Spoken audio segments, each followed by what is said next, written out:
And welcome, ladies and gentlemen, to Reflections of Gaia, a unofficial anima podcast. I am your one and only gaming monk, better known as Mildra, and with me, I have two of my good brothers here in the monastery. We have the man losing arguments with himself, good brother Hydra. And you could add well-traveled to, considering that we just went from Lodos to Gaia in the span of a single day. Mm-hmm. And the single lettered man, good brother A. Hello. So we are finally out of the TTRPG side of anima, but we're not fully outside of the tabletop gaming side of it. So because and I guess you could say this was just part of that multimedia projects style of things that was around in the mid 2000s. Anima had three branches of projects, going all the way back to the original website, even before there was stuff on FFG or Edge Entertainment. The TTRPG, a skirmish war game, and a card game. All three of them being developed by Carlos. Indeed, that's a lot of work for just one guy. And probably some buddies on the side. Oh yeah.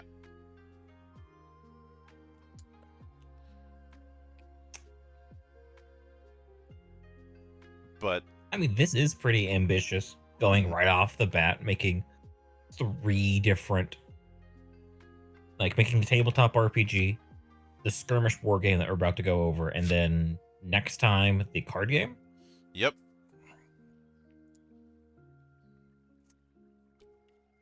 Now, while this is a skirmish war game, it should be noted that the emphasis here is skirmish. I know some people, when they hear war game, they're going to think something of the scale of Warhammer. This isn't going on that scale.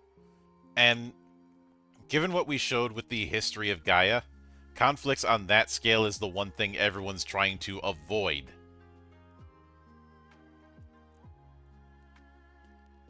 Because remember, there was a lot of that when we covered the history of Gaia. How pretty much everybody does not want a full-scale war again because of what happened with the War of God and how that fucked everything up.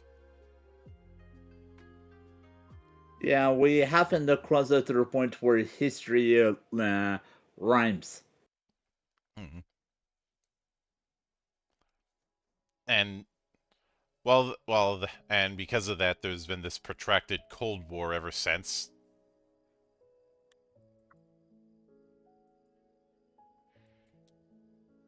Because an open conflict is going to be the worst case scenario.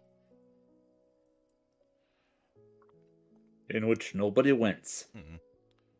But the parallels when it comes to when it comes to the scale for this kind of thing would be things like Necromunda or Mordheim or Infinity.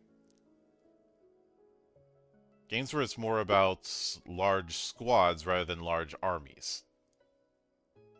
Which definitely is a good thing considering that how just a standard 2000 points game in 40k can go on for hours, let alone to clean up. Hmm. But I will note the card-based approach, which has become more common now, is something I can't think of any skirmish war games that place such an emphasis on cards before Anima Tactics. Before, yeah, I can't. Granted, I wasn't really into war games at the time, but definitely, to me at least, Anima is definitely one of those first ones where it's like, hey, you have your unit and your card. Mm-hmm. Oh. And I should note the core hardcover rulebook was not the rules that initially came about. Initially, there were a couple starter sets that just had two minis, and the rest were minis you'd grab on an individual basis. And had a much more truncated version of the rules. Then there were the web addendums and the different sagas. I think it took about the better part of a year before the core rulebook that is one that I wish was on like drive-through wargaming would come around. And by that point, And the first two sagas had become a thing.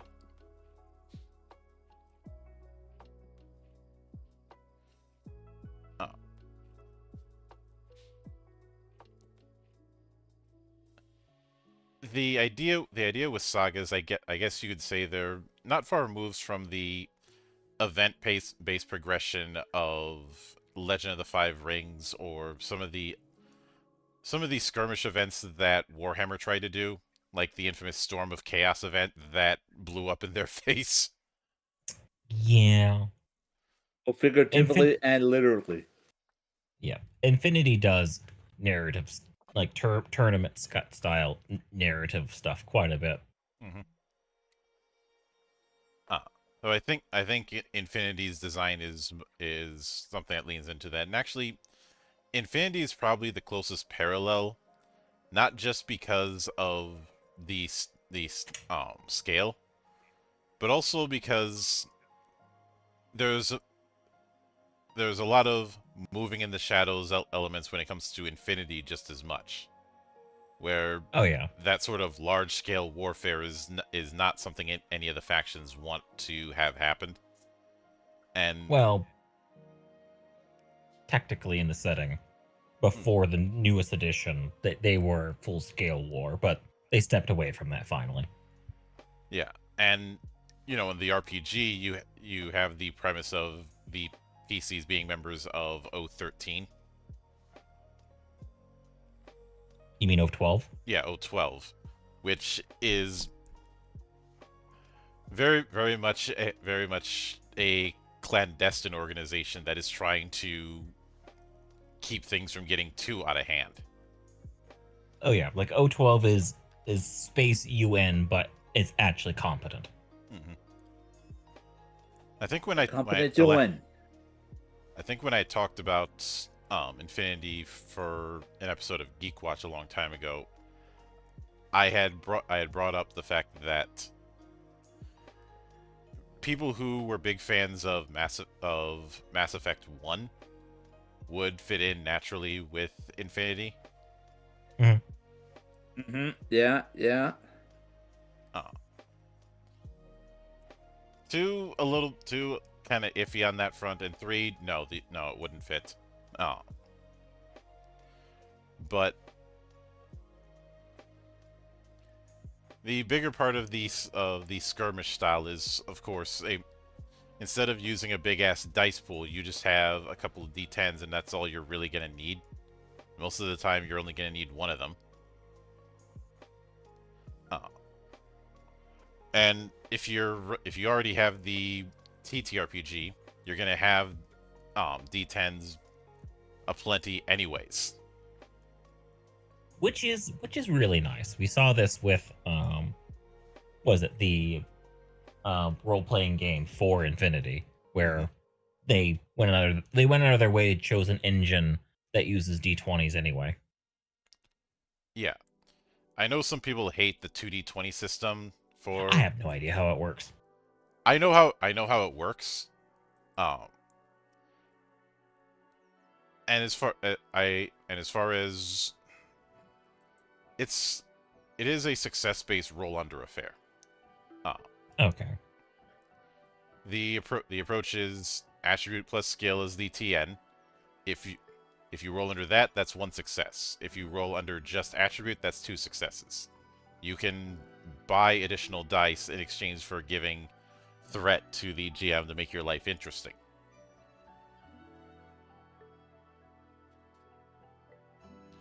That is a vast simplification of 2D20, and it's had some variations because it isn't a universal system per se. It's more akin to World of Darkness in the sense that each individual game in the line has its own quirks on how it works that isn't completely compatible with each other. Okay. Like how you can't take a character from Vampire and just instantly be able to transfer them into a werewolf campaign. If I remember correctly, the werewolves are way tougher compared to the vampires. And in this, I suppose another example of this kind of thing would be the 40K RPGs that Fantasy Flight made. Dark Heresy? Dark Heresy only wore Death Watch. There was another one. I two more. Black Crusade and Rogue Trader. Okay, I knew about Black Crusade, but yeah, Rogue Trader does make sense, especially since we have the CRPG out now.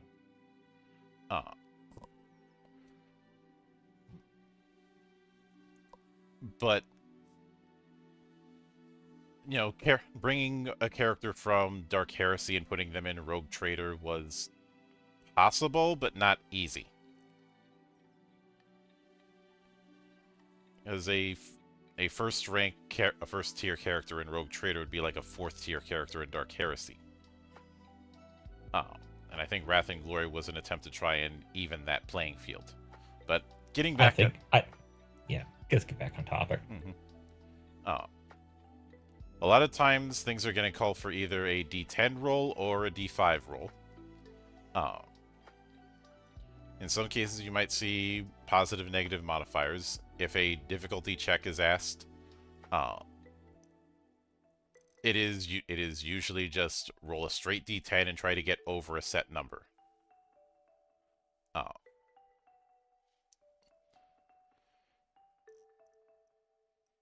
And measurements is done in inches. And when it came to the cards, there were character cards, advantage cards, and the counter card, which you'd cut up for things like life points and any buffs or debuffs.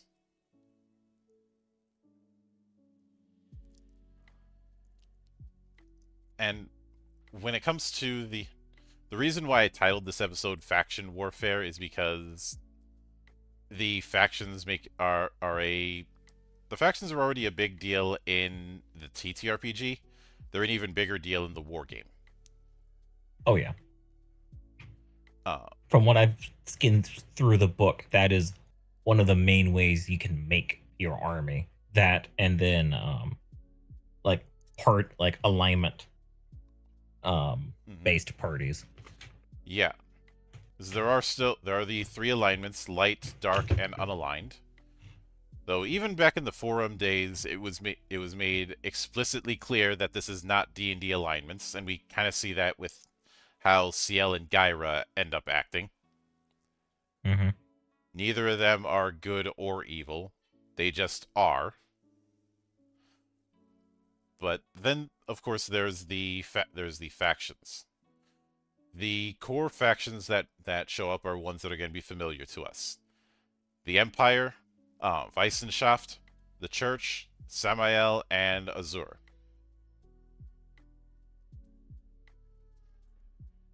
And we've covered the particular quirks of each of them, and obviously there are other factions that show up later, but those are the big ones. I'd say those are the ones that have the biggest impact.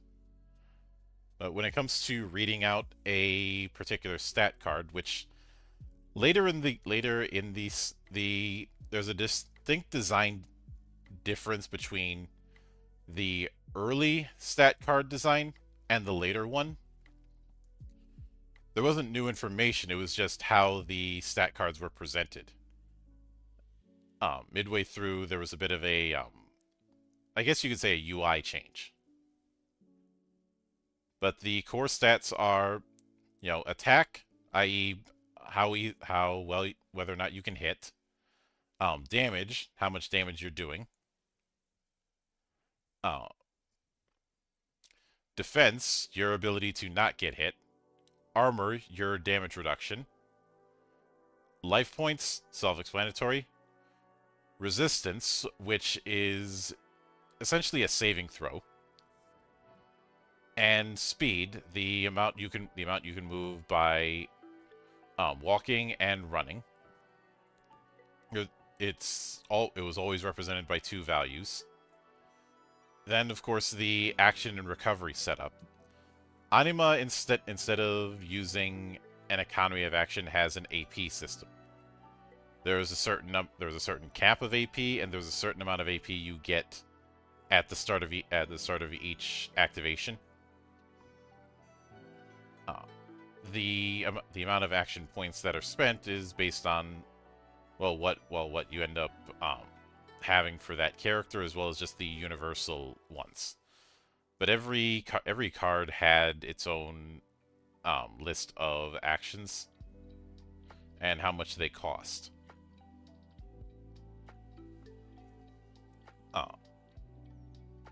A lot of them would have categories with whether or not the character was a warrior, mystic, or prowler. Some advantage cards only work on certain categories. Obviously, organization, faction, so the character's alignment and whether or not they belong to any organizations. Any special abilities are the bulk of it, and the character level. Level is equivalent to point cost. Okay, that's what I was wondering, but now everything makes a lot more sense. Yeah. I think the baseline was a level 200 one, though there were ones looks that like could the go smallest. I'm sorry.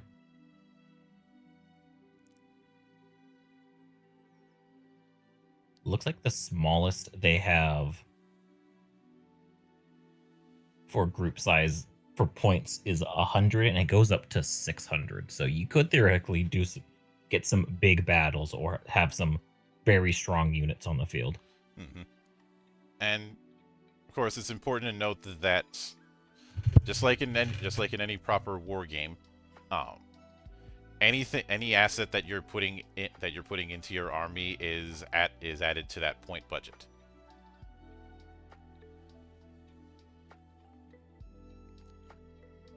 And that includes things like advantages. And instead of an army, it's always referred to as a party, which would certainly make sense for a game like this. Mm-hmm. And they did have a sidebar about whether or not it's better to build around factions or organizations.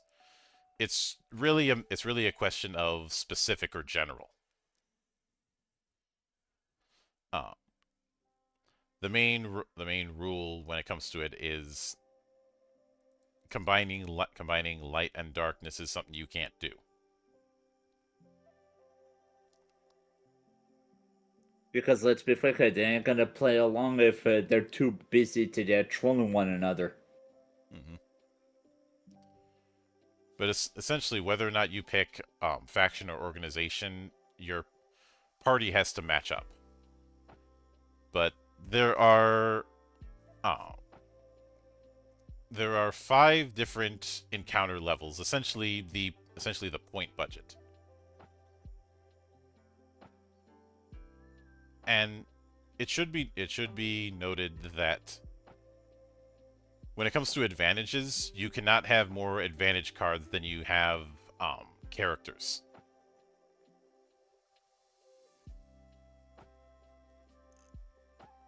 So if you have a party of 5 characters, you can't have more than 5 advantage cards.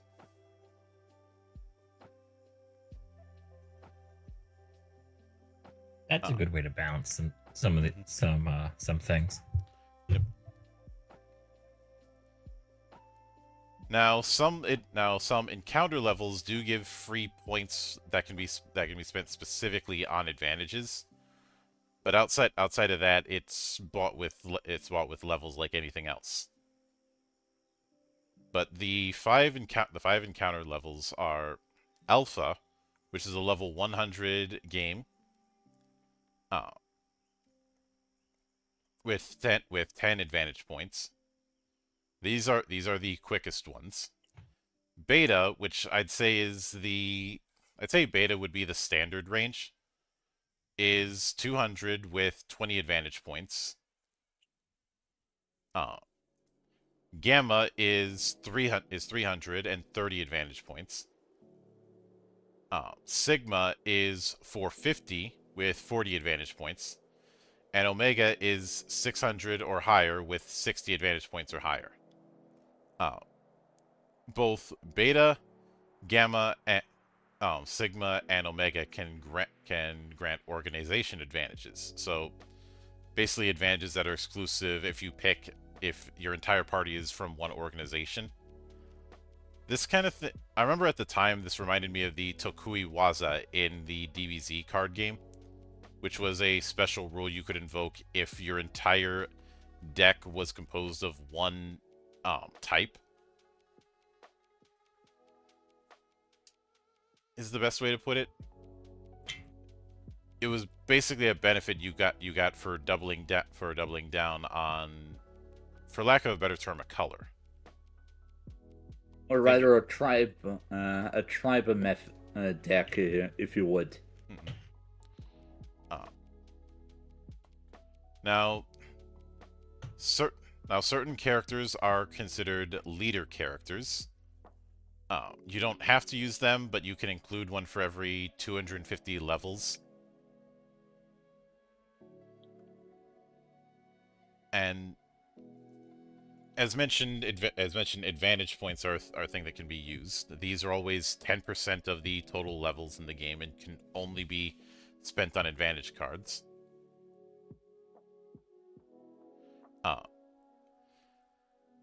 Advantage cards fall into 3 categories: equipment, powers, and plot. Plot is a more general kind of advantage, whereas powers and equipment are more specific to individual characters or individual categories. If you pick an organization, you do get the option for an organization advantage. You can get 1 organization advantage for every 200 levels.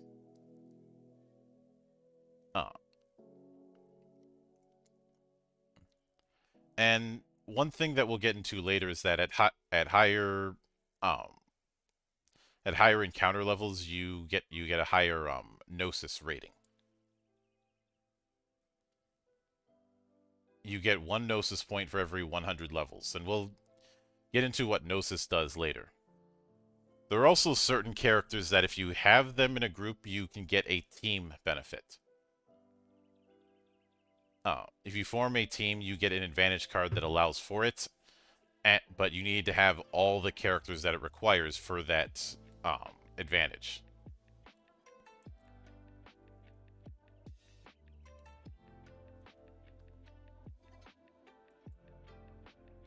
And it should also be noted that there are some characters that are referred to as wanderers. These ones are wild cards that can count for an organization party, if it's if necessary. So you're not if you decide to go with a organization build like say Weissenschaft, you're not completely bottlenecked. It's the idea of like going back to Infinity, like the mercenaries you can hire, where let's say you're running a JSA army, but you need to have somebody that can like push buttons. You can hire a hacker or another such character under mercenaries so that you get that portion of your army list covered. I mean, obviously they're not going to be as good as a hacker character, but they're decent enough. And sometimes it's the kind of thing you'd want to have just to shore up holes in your party. And looks like going through here, looks like each faction does have their faction equivalent of a no-named unit as well. Pretty much. They would be the equivalent of the soldier, the nameless bodyguard, that kind of thing.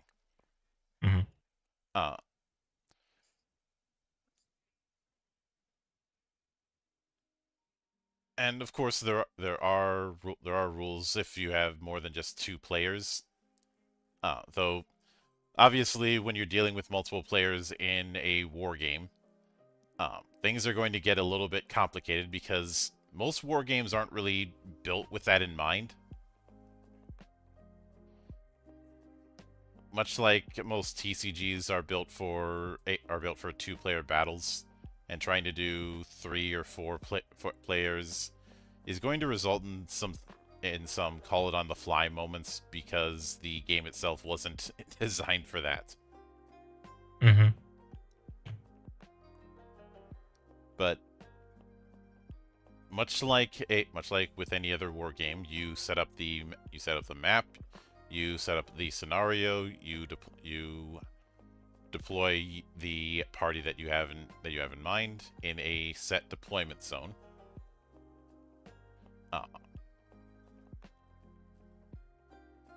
The deployment is set by a die roll. Whoever rolls highest chooses the side they're going to use.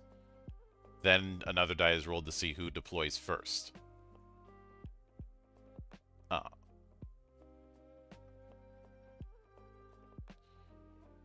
And there was one advantage that could mess around with this sort of thing, but this sort of deployment setup is nothing new.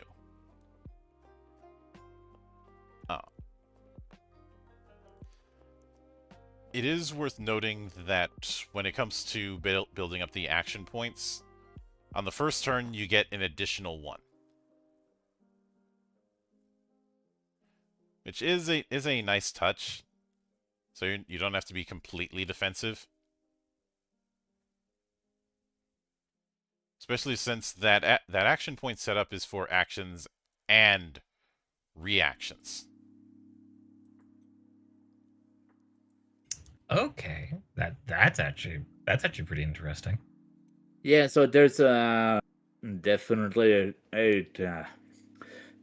you pretty much don't want to just unload everything right off the bat.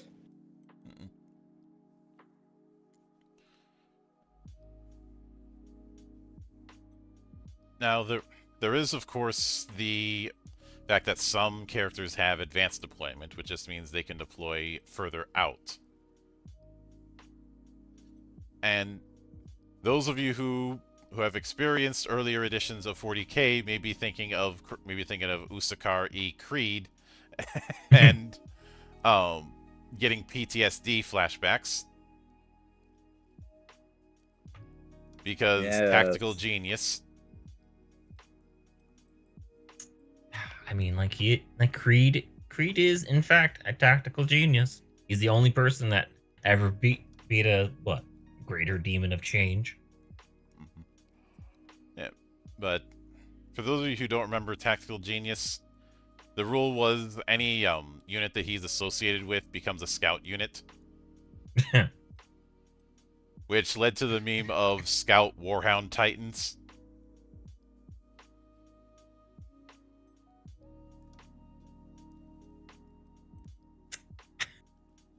I can just imagine that now. Just Mhm. go and pop down a couple of titans in the middle of the board. It's like they're tactical geniuses. But of course, there's also the rules we have for infiltration, which is a special form of deployment.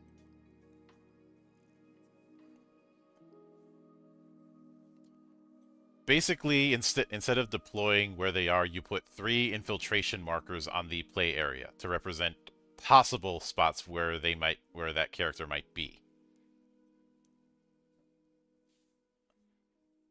Now you can't place them anywhere. None of them can be closer than 6 inches to each other or to either side's deployment zone.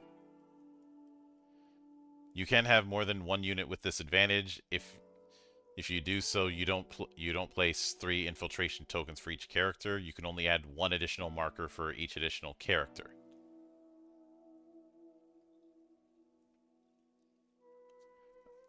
Okay. Mm-hmm. Infinity does have something somewhat similar to that. Yep. Now, on the second turn during recovery, but always before initiative. And yes, each turn you're rolling initiative to see who's going first that round. So you may have a few cases where somebody's taking their turn back to back. A player can reveal an infiltrated character, in which case they just swap out one of the infiltration markers with that unit.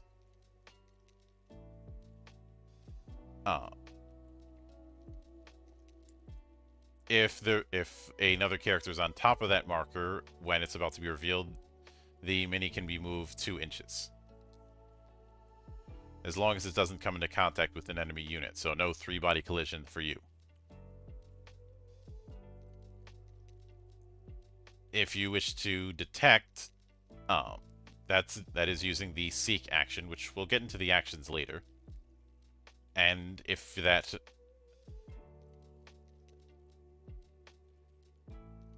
succeeds, then whoever had the infiltrating character must reveal the actual location. If it fails, the marker is just removed from the table.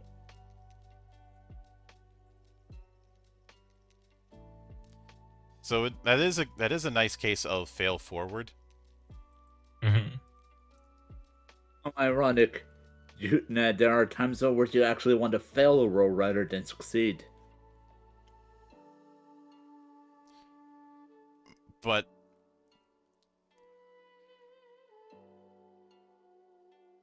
if the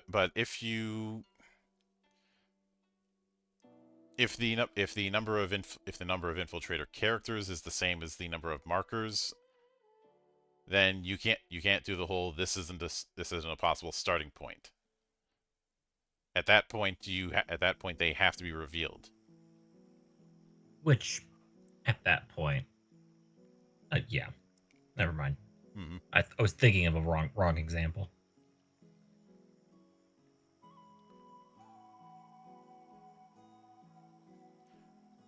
But I do like the whole fake out that you can do with it, and you can have it where somebody has to second guess whether or not this is the place where they are.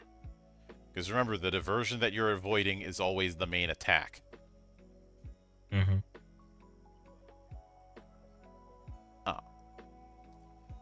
But no, when it comes to turns, it is in 3 phases: recovery, upkeep, action. With and those 3 setups are pretty self-explanatory.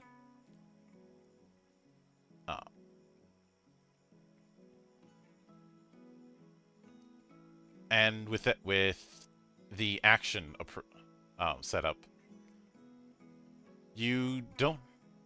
This should be obvious, but you don't have to spend all your action points on your actions for each character in one turn. And in some cases, it's a better idea to save a few AP. Since sorry. If you blow all your AP, then you're not going to be able to do reactions. And there are also some abilities that cost more than what the character would normally generate per turn. Mm-hmm.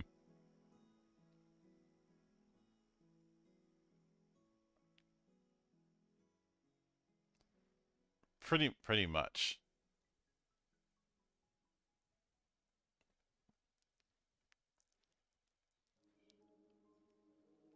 And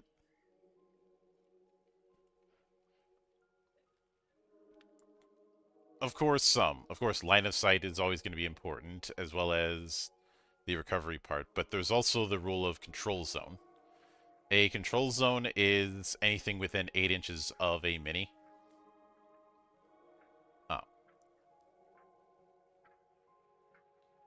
And there's a lot of effects that are going to focus on control zone.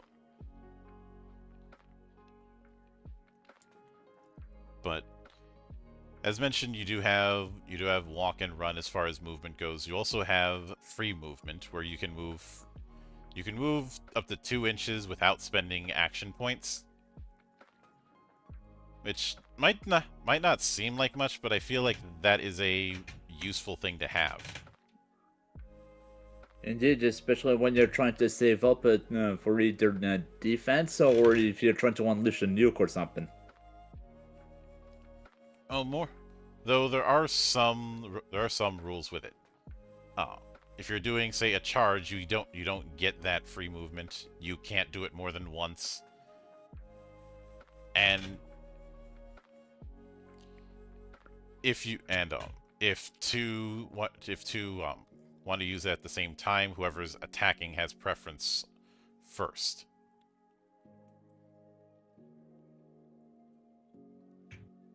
Okay. I.e., you couldn't have a situation where you try to attack someone, they declare free movement to put themselves out of range.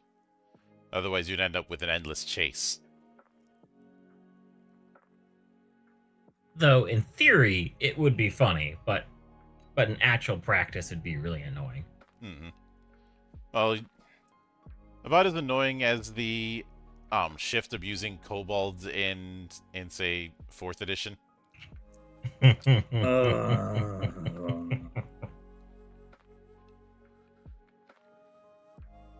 Yeah.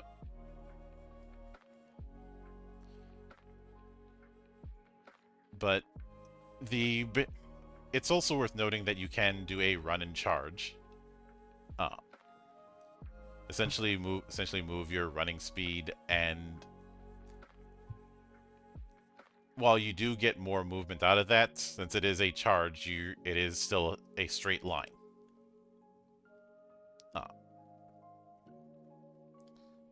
But hey, if there's that one model you really want to murder, that's an option as well. Mm-hmm. And when it comes to the basic abilities, an attack is 2 AP. Just your basic attack. A charge is 3 AP. And you can only do it once per turn.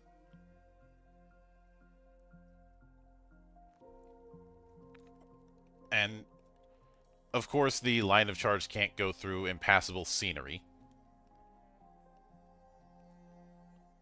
And when doing the attack, you do get a +2 bonus, which doesn't sound like much, but +2 on a D10, that's going to be substantial. If you want to do a dodge, that is 1 AP. Basically, if in that case you'd roll a d10 and add that to your defense value. You do have to declare a dodge before the attacker rolls the die. And I do like this. Characters with the damage resistance rule can't use dodge. Makes sense. On the other hand, if you want to spend 3 points on a reaction, you can counterattack. Which is procced off of a successful dodge. You would roll a d10, add it to defense. If the attacker fails to hit, the counterattack lets the defender make a counter. So just a basic attack in every way. It just takes place outside of normal activation. Though doing a counter does have a -2 penalty to attack. And a counter can be dodged like any other attack. And if you have damage resistance, you can't use counterattack. Now, I know someone might say, wouldn't that mean that the counter thing that you see in, like, this Gaia would be possible? In this case, not really. Because, counterattack costs 3 AP, which is going to be a lot of characters' recovery values.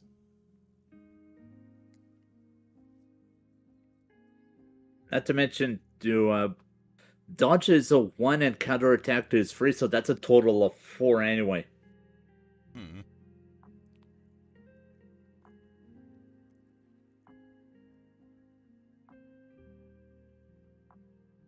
So, but then Seek is an option you can take. It is 1 AP. You can only do it once per turn. You'd have to roll a d10 and try and get a 7 or more. If it's successful, then any hidden units in the control zone are automatically revealed. But if a unit benefits from cover, that's +2 to the difficulty. So you'd need a 9 or more.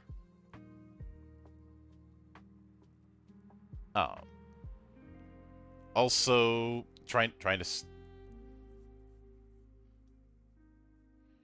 seek Prowler characters Prowlers lower the difficulty by 1. So in their case, it's a 6 to pass, or an 8 to pass if they're behind cover.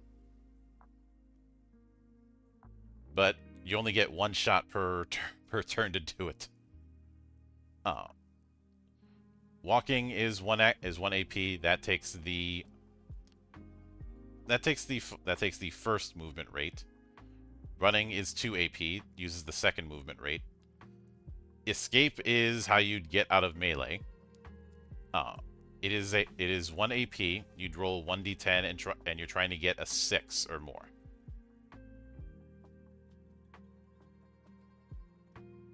Though some things can adjust it. Though the adjustment is usually +1 or -1 or +2 or -2. Of course, you do have climbing, which is 1 AP. It's 3 AP to attack from above, though only once per turn. It is basically a variant of charge for when you're trying to attack someone at lower ground. Remember, plunging attack. Or how about you just give like assault mechs jump jets? I see nothing wrong with that.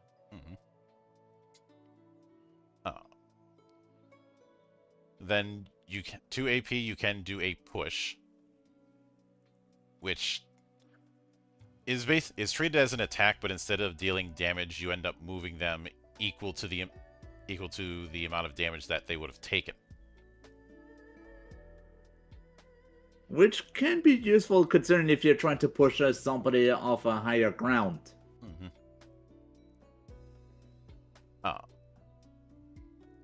On the other hand, you can do a slam, which is described as a charge that lets you throw an enemy through the air. I mean, This is why not? Mhm. It is a conventional charge, but instead of inflicting damage, the miniature is moved a number of inches equal to the damage they would have suffered. But unlike a push, they are moved in a specific direction. I mean, it's a great way how to tell somebody to get off your lawn. Mm-hmm. Yeah.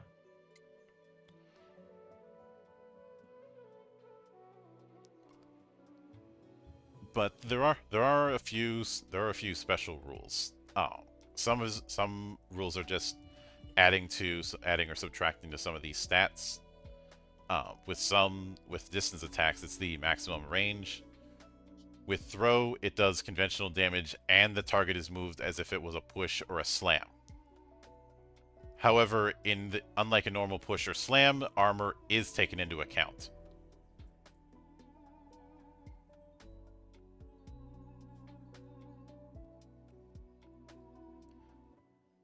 And if an attack has impact, that means it only has to affect defense. It doesn't have to affect armor.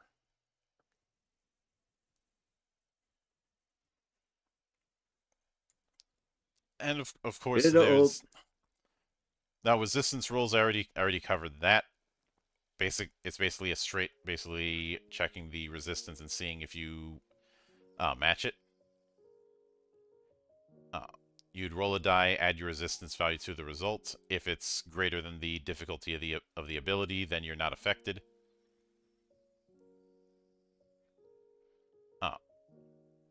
Some abilities have a upkeep value, which means at the start of each turn you have to pay that much AP in order to keep the ability up.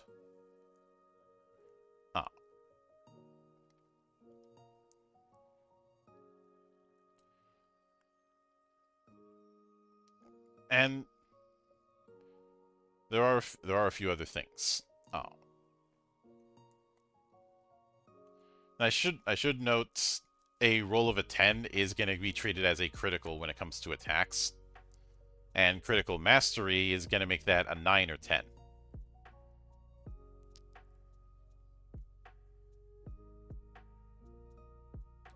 So that is going to be particularly nasty.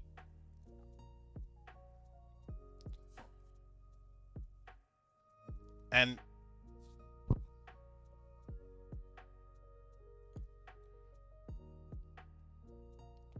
when it comes to damage resistance, as mentioned, if you have that, then you can't dodge. You can't dodge. You can't counterattack. You always have to do basic defenses.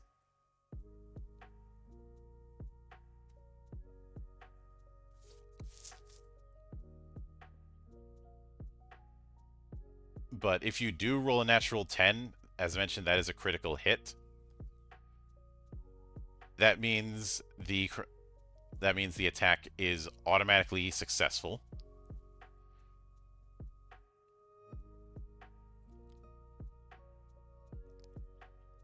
And a critical hit does mean it doesn't ignore armor, unfortunately. But it does mean that you're always doing at least 1 damage. Because a critical hit will always cause damage, even if armor would nullify it.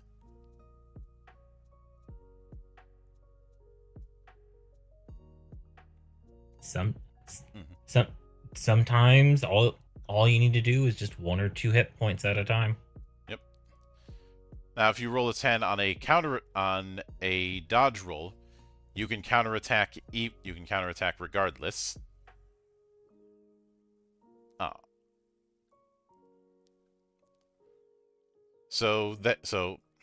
And since that's a 10% chance to do it, that means things can get nasty real quick.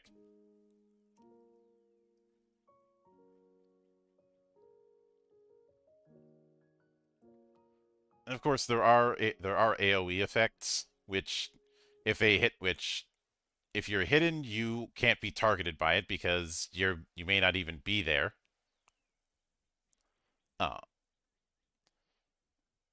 also find it interesting that cover adds to armor.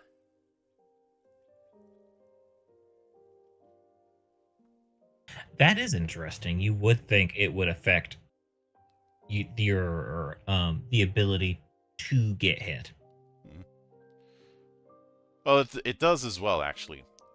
It's like Okay. solid cover puts a -1 on attackers, and the defender can choose either a natural armor value of 2 or adding 1 to its own armor. Light cover, on the other hand, does the -1 to the attack, and the defender doesn't get an armor bonus. There's no partial or full cover, it appears. Interesting. I.e., it's not cover is not defined by how much of it is in front of you, but how solid the cover is. So there's a reason you want to be hiding behind a big rock.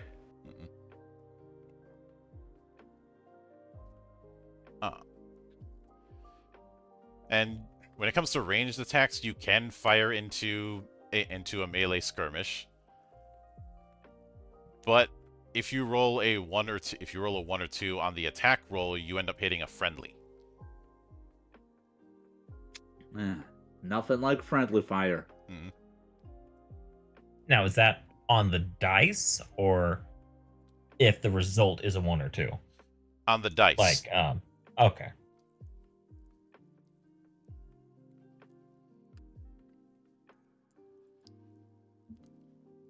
I mean, statistically, it's low, but it's something that before you decide if you want to really shoot into melee, if that's a risk that you're willing to take. Mm-hmm. Statistically, you're correct, but the dice gods, sometimes they don't care about statistics. Just That is ask true. Spark.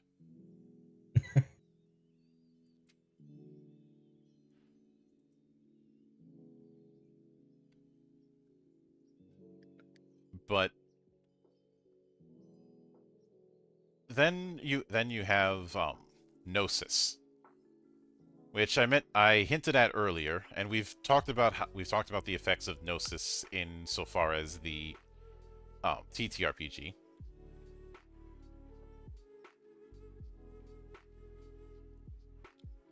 But in tactics, Gnosis can be used to improve any kind of roll.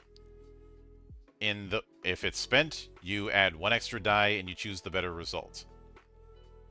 This can be used on any kind of roll, period. Attack, defense, initiative, seek, resistance, even the rolls for certain negative states.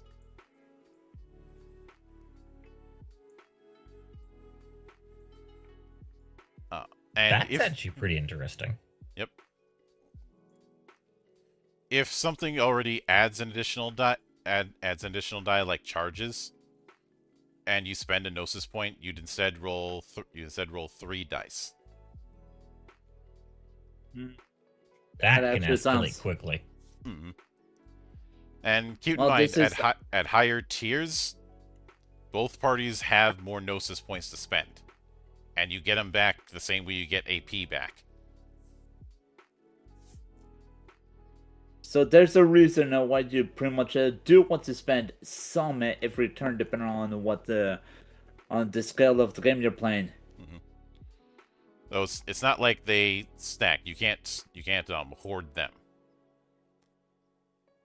No, but there is a reason you want to burn at least one, so that way you could get it back your next turn.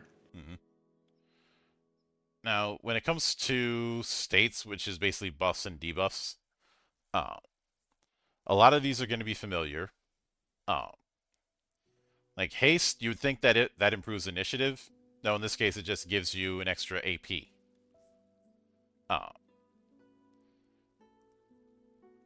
And you can also use it to act as a substitute for upkeep cost. Shield grants either 4 points of armor to characters that don't have armor, or 2 more points of armor to those that do. Protection gives 4 to resistance. Healing is basically regen. You get 3 LP for each healing counter you remove, and healing and counters are always removed during upkeep, so at the start of the round. Poison, you lose 1 life point for each action point you spend. That's What? pretty dangerous. Mm-hmm. It is. Especially, It does happen each time after the action is made, though.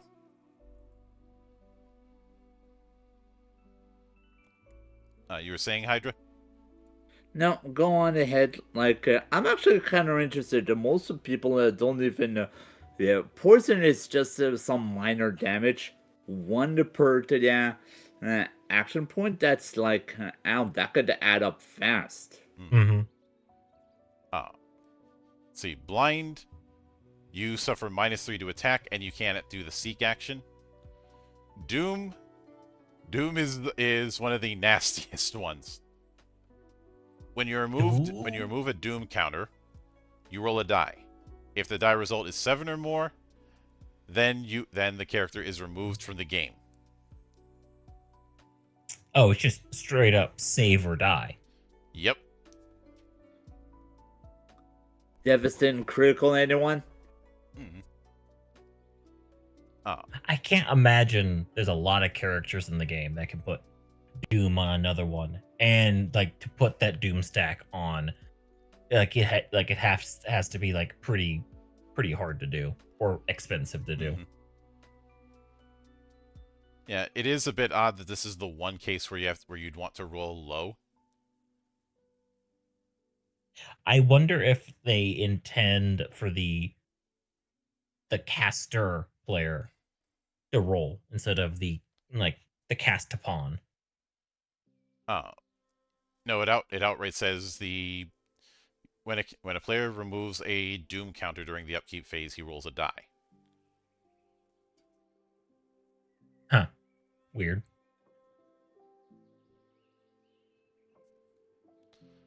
Now, if a character has 1 or more Doom counters at the end of the last turn, roll a die before victory points are determined. If the result is 9 or more, that character is considered dead. But then there's slow, which just means you get -1 to your recovery value. Seal, any supernatural powers you have, you can't use. And any advantages that innate abilities provide also get nullified. Equipment cards are not nullified, but advantages provided by power cards are. Oh, and plot cards aren't going to be a factor because those are all encompassing. But then paralyzed, you can't take any actions. You can only maintain active upkeep effects. And Berserker is described as a mixed effect, not positive or negative. You get +1 to attack and damage, but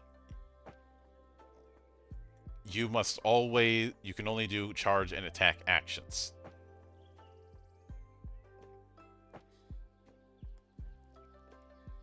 If you have special variants of either, those can be used instead of the normal one.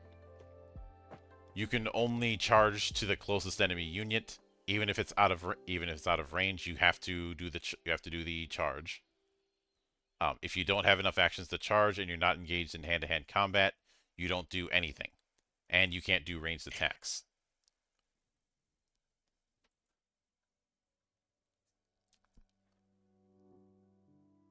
So you hit hard, but that's the only thing you're going to be doing. I mean, like, depending on the character that has the Berserker on it, like, you'd probably already be trying to set something like that up to begin with. So that's not that much of a downside. Mm-hmm.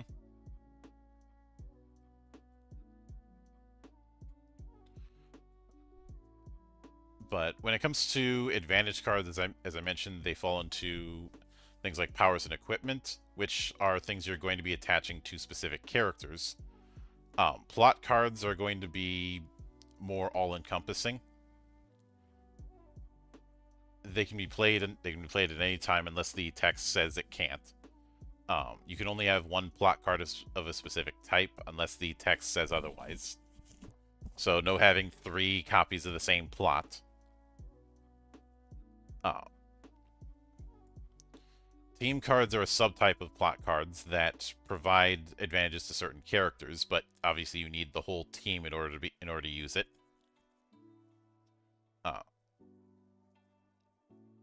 And when it comes to powers and equipment, you cannot have more than 1 equipment or power.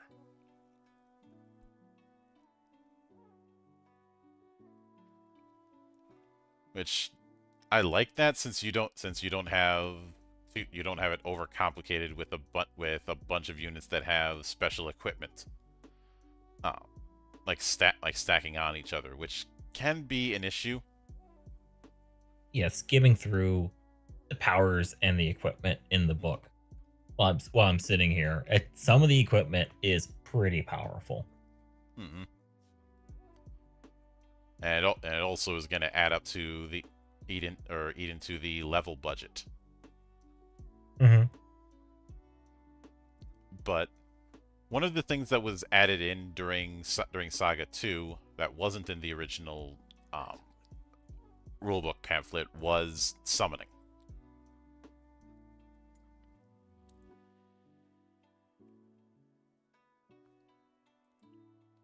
Now this has its own special rules. First off is the summoner level, i.e., you need to have a character with that summoning level in order to summon certain beasts. And the second is affinity. So if the summoner has light affinity, it can only summon light summons.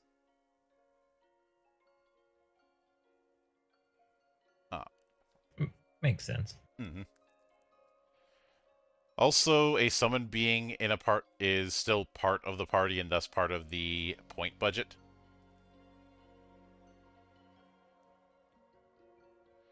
On the other hand, summons aren't unique characters.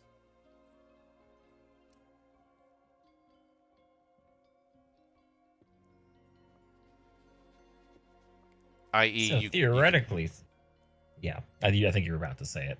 Yeah, you can have more than one. You're still paying up in points, but you can do it. When you want to summon, you spend AP equal to the summoning cost of the entity, and then it appears within your control zone. Though it can't be too less than 2 inches away from any other character.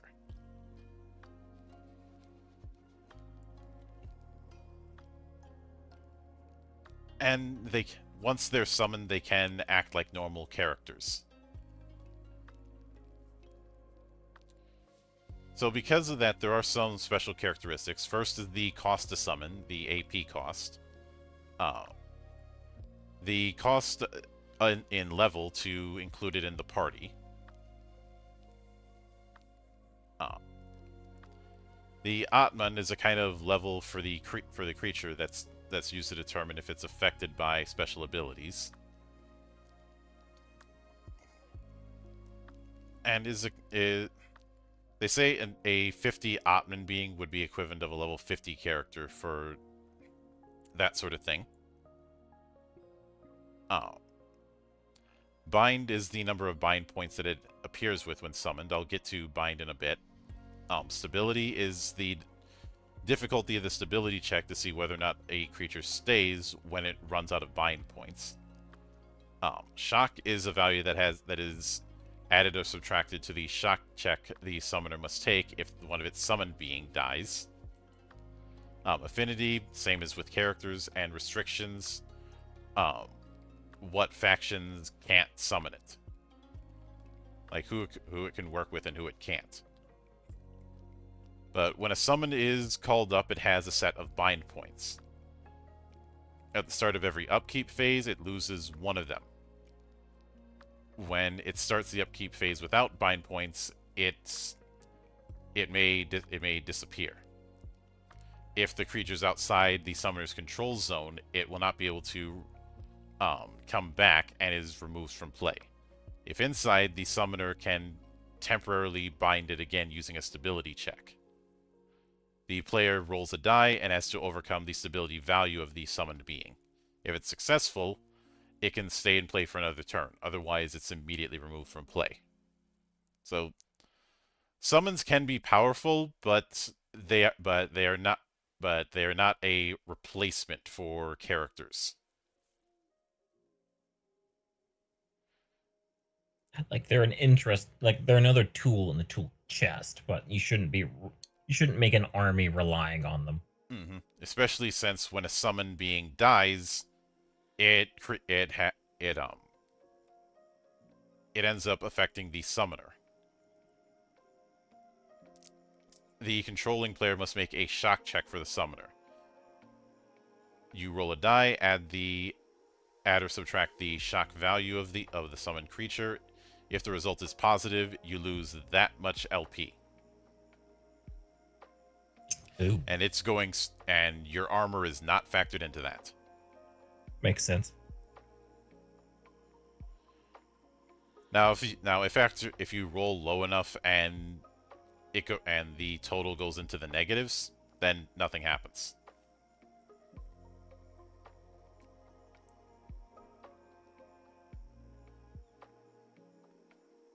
Now, there is a higher class of summon in the form of Aeons. This was something we kind of touched on with the TTRPG and some of the advanced summoning, especially things like the Great Beasts or the Arcana. Mm-hmm.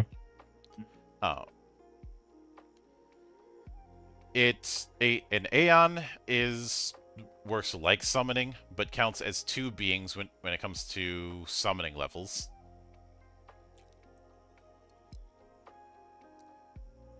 So a first level summoner cannot summon Aeons. A second level summoner could only summon one of them.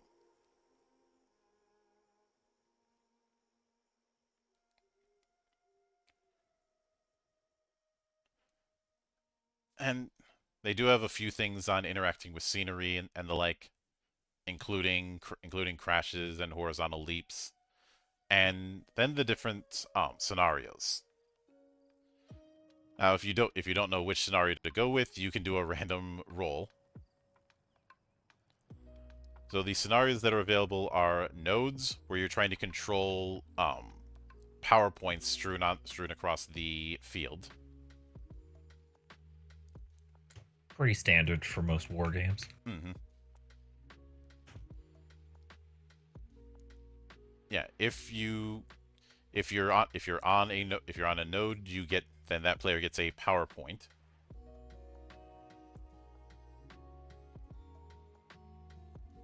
And this uses the general victory points rules, with 50 for each power point you've gotten. This particular rule always has 7 turns. So after 7 turns, then you decide victory points and who ends up winning it.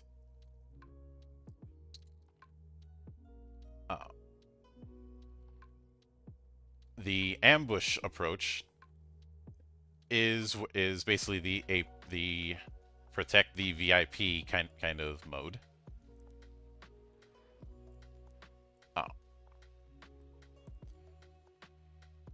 And this particular mode goes for 8 turns, or if the protected character either reaches the other side of the map or is eliminated. So I know that sounds like an escort mission, and it kind of is.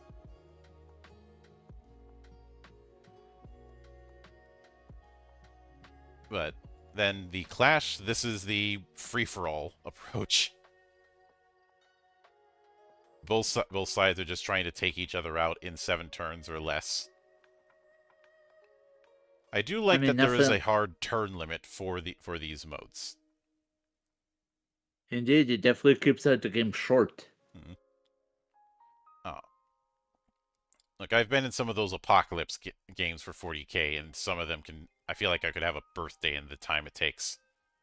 Look, all right, you like it going into one of those populist, one of those games. You know exactly what you signed up for. Mm-mm. On the other hand, you have the exploration scenario, where the idea with it is you're trying to get to the other side of the map. Once you do, that character is removed from play.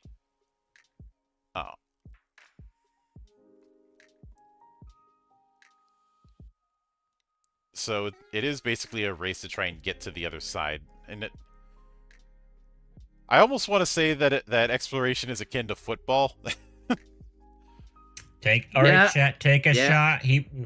The monk brought up football again. I mean, how can I not? You're trying to get to the other side of the map, and your opponent is trying to stop you while getting to your side of the map. True, but it's still funny. I will say this is probably the most unique I've seen thus far.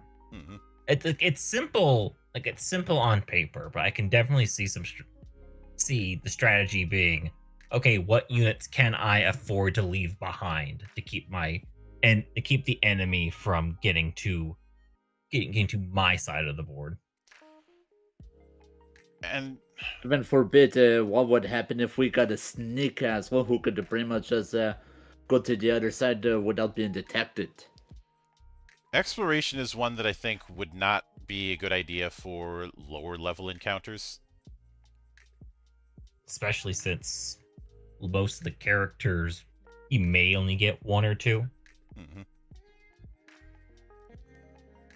But, with control, both parties are trying to control the center of the board.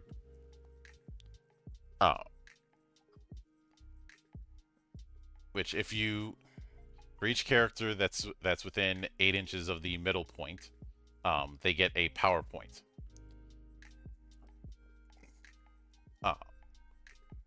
And of course, King of the Hill. Yep, the good old king of the hill. Which leads me to wonder, would it be possible to do a CTF mode in this? Probably. Maybe.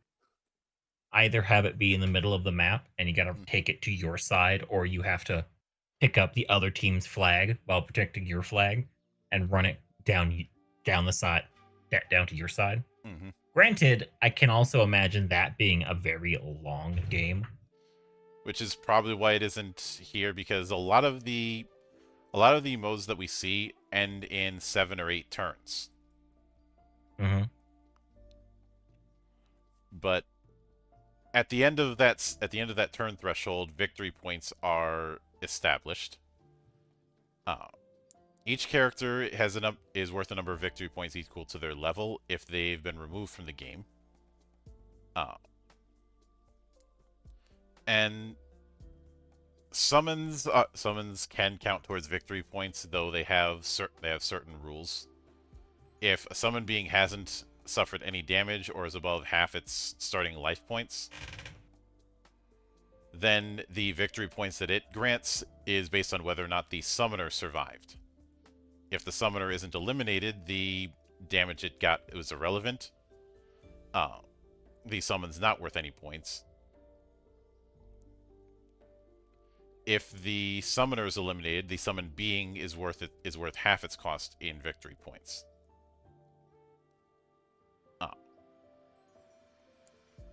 Now, if a summoned being has only half its life points or less, and the summoner has not been eliminated, they are worth half their cost in victory points. If they have, then they are worth full cost. And a destroyed summoned being is worth its cost in VP. Leaders, on the other hand, get 20 victory points if the enemy leader was eliminated. And 10 if the opposing leader has less than half of its LP remaining.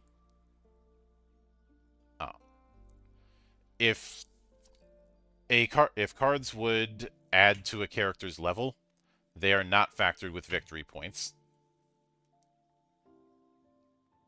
Interesting. And the degree of victory is based on the point differential.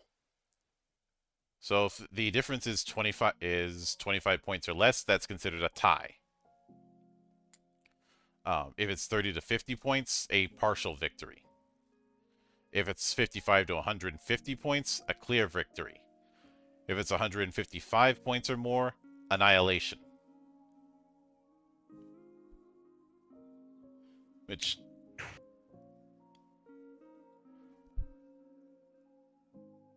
I feel like that's something that's gonna have more of an impact in campaign play than just an individual skirmish.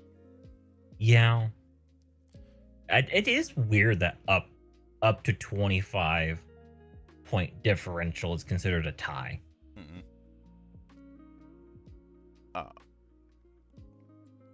On the other hand, some of the encounter modes that we see grant additional ways to get victory points.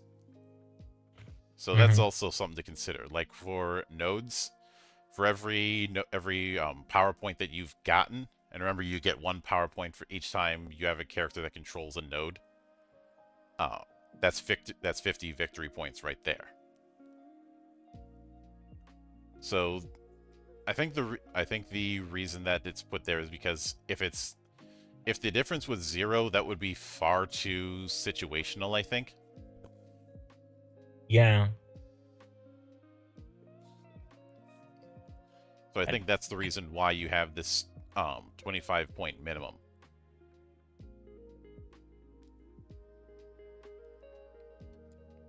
But after that, they do go into the history of Gaia, which a lot of it is things that we have covered, which is why I'm not covering it here.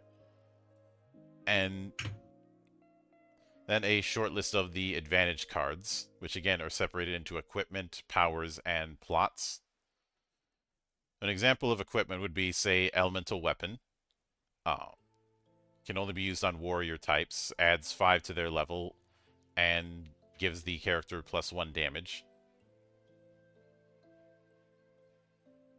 But equipment could also be something like the Clock of Chronos, where you can retire it to give an additional action to its possessor. Retiring it means you're basically removing it from play. Because some equipment is going to be constant, some is going to be an additional action, and some is going to be a one-off. Like say life potion, you get 5 life points. After that, you lose the card. It does take 1 AP to use, and it's adding +5 to the level. A lot of the equipment isn't going to be that high in terms of level, and this is why the advantage point. I feel like the advantage points that we saw with the encounter tiers allows you to soften the blow when it comes to how expensive characters are compared to advantages. Yeah. And it's not like you can just load up on advantages anyways. There are specific rules. But power cards are special abilities, and some of them can get a little bit crazy. But much like with equipment, they are tied to categories, and some of them are tied to specific characters, like the Orochi seal, which only Takanosuke can take. Which, at that point, why not just put that ability with that character? But Orochi is also how you could also put a Doom on somebody. Mm-hmm. And plot cards are, I'd say plot cards are more all-encompassing. I'd put them in the same vein as like sorceries or enchantments in Magic, Or it's not about adding to the kit of individual characters, but rather adding to the party's kit. Like for example, like logistics, it adds an additional 4 inches to the deployment The zone. point. Mm-hmm. Yep. I do remember one that some people had difficulty with was tactics.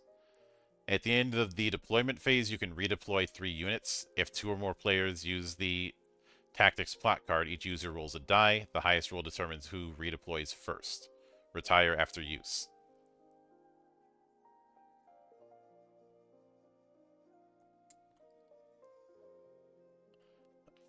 What I Yeah, see this as is being able to very quickly reposition reposition characters in response.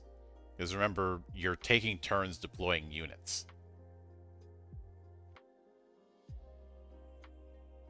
And where you're placing them in the deployment zone. So I think tactics is kind of a do-over that you can utilize. I mean, let's be frank. We pretty much anyone who played the tactics games on any PC definitely would enjoy being able to arrange your lineup however you want. The analogy I'd use for the deployment phase for people who are less familiar with war games is to think of the pick ban phase in any MOBA.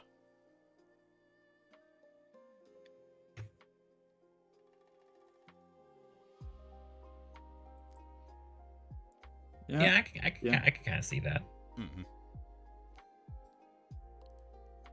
But after that, they go into the different factions and their stat setups. Obviously, with each one, they go compared to the individual cards, they go into a lot more detail on the background for each character. Because remember, otherwise the stats can be put on a playing card, and they are. But it's definitely nicer to have a whole bunch of lore blurb to go along with it. Mm-hmm. Mm-hmm. And obviously, if one of them is um, used as a leader, then they can get additional effects. Especially depending on the team, and there are certain specific advantages that each one has. And if anyone who's seen like army books for different TTRPGs is going to be familiar with how this works. Like for Abel, the advantages that they can get are the Empress is chosen. At the start of play, choose a character in your party. This character gets +1 attack, defense, +2 resistance, and may roll an additional die, keeping the highest result when making any attack or charge, normal or special. Combat Mastery. All characters in the party get critical mastery. If you already have critical mastery, the threat range goes up by 1. And Imperial Armor. All characters in the party receive +1 armor. This modifier cannot be reduced or negated in any way. Characters in the party will always have at least armor 1, even if an attack would normally completely negate or ignore the defender's armor. I definitely see that to being abused. With people who wear no armor so they could dodge and have a little bit of protection on top of that. Mm-hmm.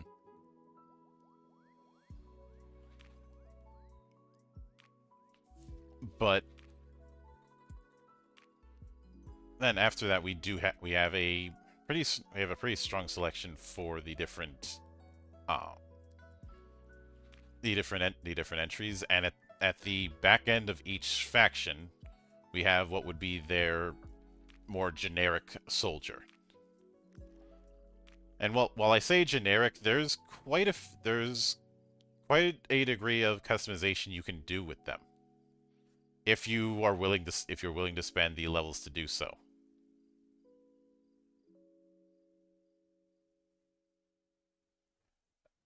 The catch is that it cannot bring their total level above 40. The starting baseline level for an Imperial agent is 20, and a lot of the effects either add 5 levels or 10.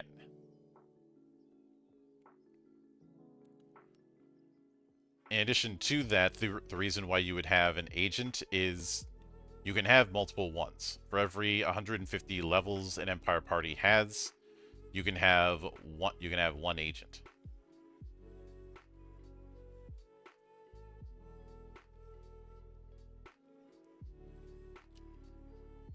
I mean, it's definitely nice to have some random mooks that you could just field up and shore up with whatever holes your army needs. Mm-hmm. Then now, when it comes to the Azure Alliance, that has some specific things as well. They have their own advantages, like organization, where during the recovery phase you can get an additional action point. In level 400 or greater games, 2 characters can get it. Or absolute control, the arbiters get an additional order point for each turn, and their influence zone is increased by 2. And Shadow Lords, Prowler characters cost 5 levels less for parties and are worth 5 less victory points. This doesn't affect the level in reference to abilities during the game. So a level 40 Prowler is still level 40 when you decide whether it's affected by abilities. But leaders for Azure have the Arbiter special rule. Arbiters have a resource called Order Points, a set of counters available to them exclusively. Now, the powers that an Arbiter has is different depending on the individual one, but it has a few shared rules. First is orders per turn. This is a special kind of action point that does not accumulate and is always renewed to the max value in the recovery phase. So in that regard, it's kind of like Gnosis in the sense that during recovery, your order points are going to be reset. So spam away, everyone. Mm-hmm. Influence zone is like control zone for characters, but in the Arbiter's case, the range might be different. And orders are special abilities that they can use with their order points. So in that regard, I'd say Arbiters are not far removed from the command doctrines you see and command points in 40k. Yeah. For example, High Arbiter Alistair has an influence zone of a foot. Damn. I mean, why not? Oh, that's nearly the whole board. Mm-hmm. But his orders do not affect characters of equal or greater level than him, or Which other is going to be arbiters or hard, summons. considering the guy's level 80, so good luck at trying to outlevel him. Mm-hmm. And I'd say the approach with arbiters is these are meant to be command units. They're still leaders, but they are far more hands-on than the broader leaders we've already seen.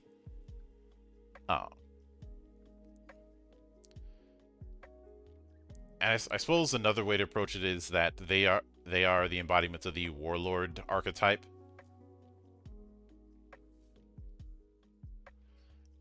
Though fortunately, check out the arcade over at the next page, and this one may actually be even nastier. Yep. 3 orders, so 3 order points per turn, an influence zone of 12 inches. It does not affect equal or greater level, and Master Summoner. Any summon entity summoned by Arcade can receive Arbiter orders.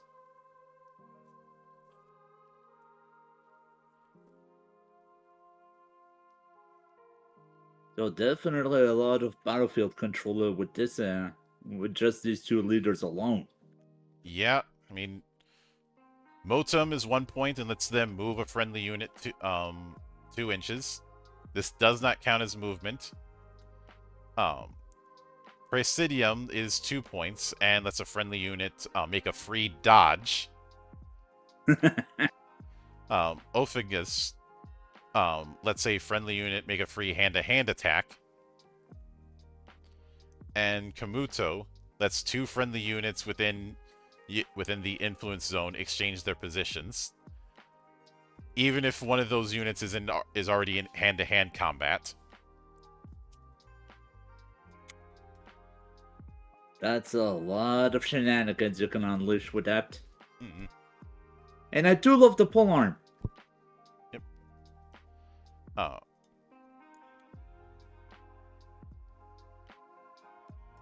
And there's definitely, I'd say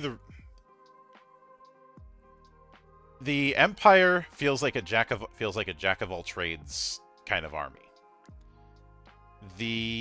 I feel like the Azure Alliance, if you're doing a higher tier affair, you want to have one of the arbiters.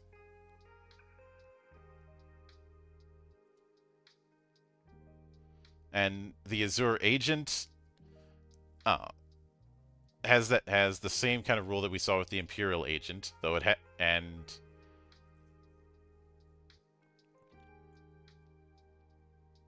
in addition to that is is most definitely a Prowler.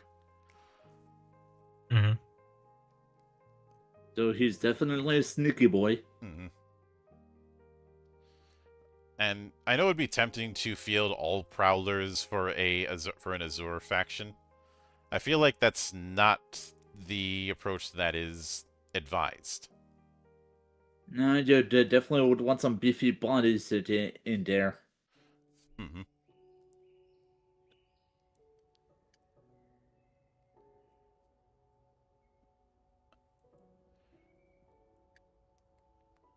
Especially given how very, very quickly things can go south.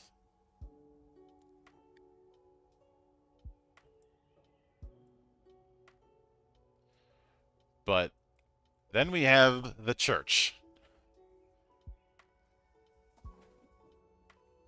You know, the one that has a internal war with itself between Tolrauco and the Inquisition, and everything that happened with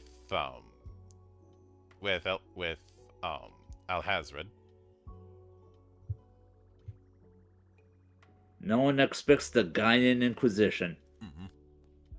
But the You advantages say that. they have are unshakable faith.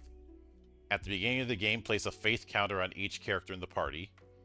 When an enemy attack reduces a unit's life points to 0, instead of being removed as a casualty, that unit makes a resistance check against effect 17.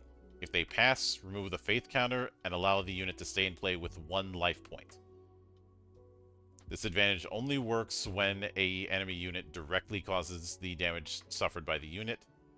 A unit that loses life points due to a sacrifice or effect that removes it directly from play cannot use Unshakable Faith. So, would poison trigger that or not? I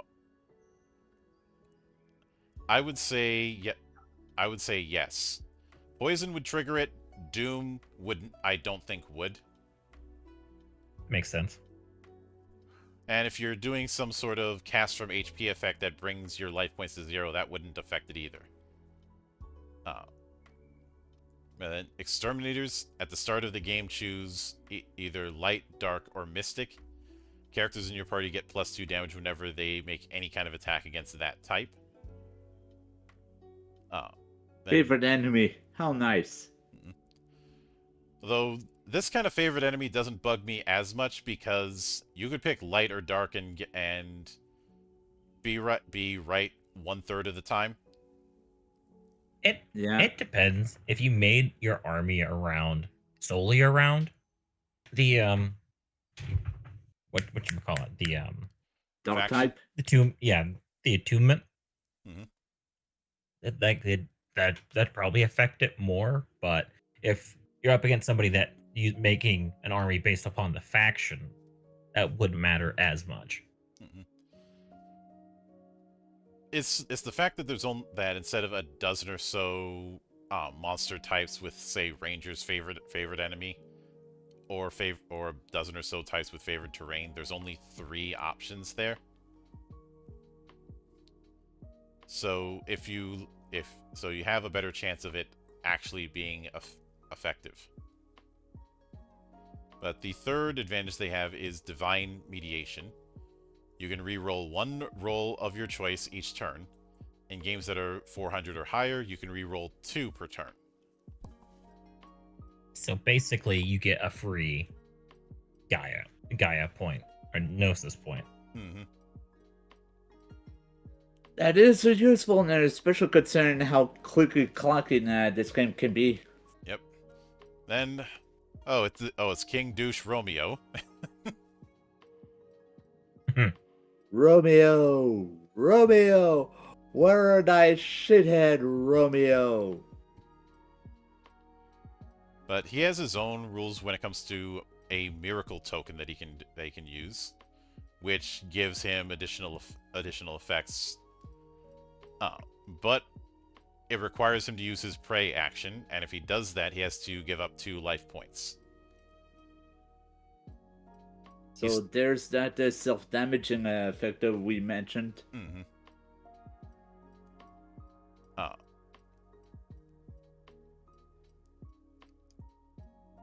And actually, each of the mystic, both of the leaders for the church have their own little unique effect. Although Saint Elenai is clearly built on support effects.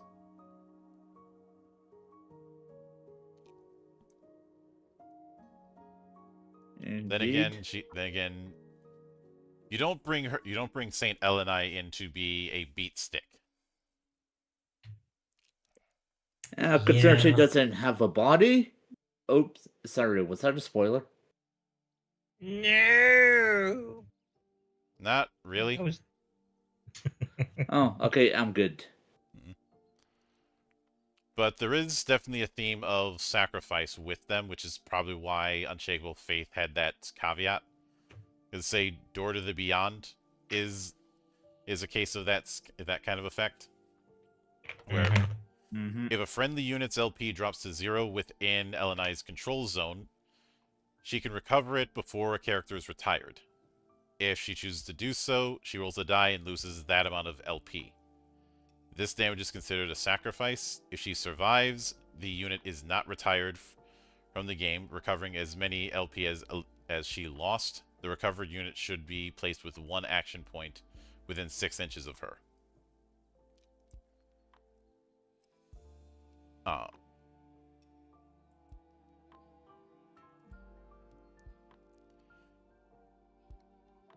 And Joe, the answer is Rule of Cool exists.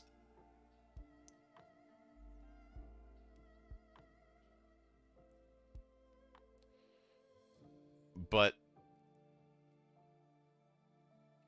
with some of the others, it is amusing that they still have mystics, given the attitude of the church. It's probably lesser of the 2 evils. Use it to hunt down the even nastier ones. Though either that or like they just simplified the rule for the war game instead of having a specific mystic-like tag for the church. Yeah. Though not every member of the church is light aligned. Characters like Xavier and Azriel are dark aligned.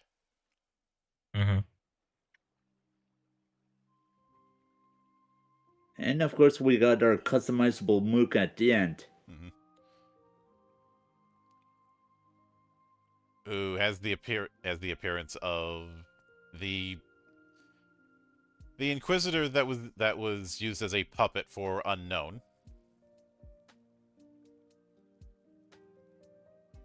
Oh. Hmm.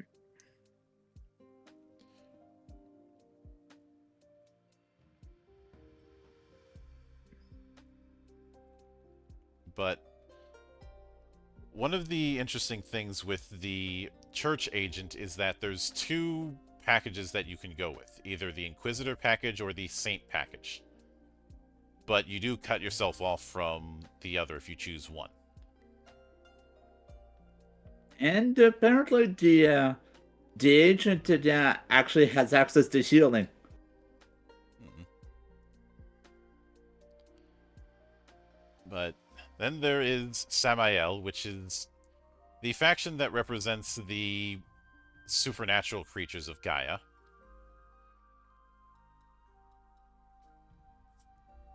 And There are so many elves in here.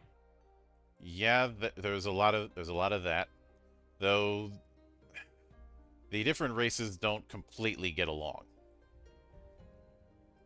And I mean, when you're a hodgepodge of everything, there's bound to be some friction. well, that group of supernatural races includes both the Sylvain and the Duxarist, who are on complete opposites of each other in everything. Sometimes you gotta be.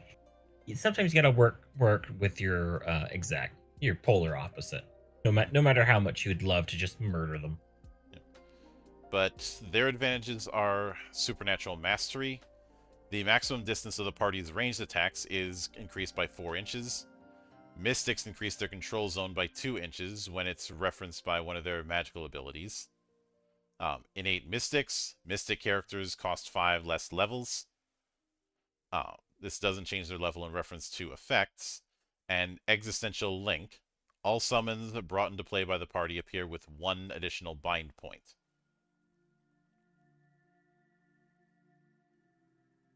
So this is almost like the like summoner army.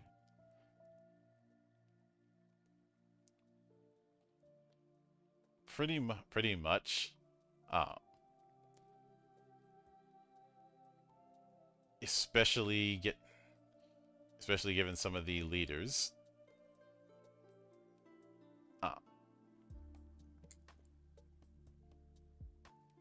And so, there are some interesting entries.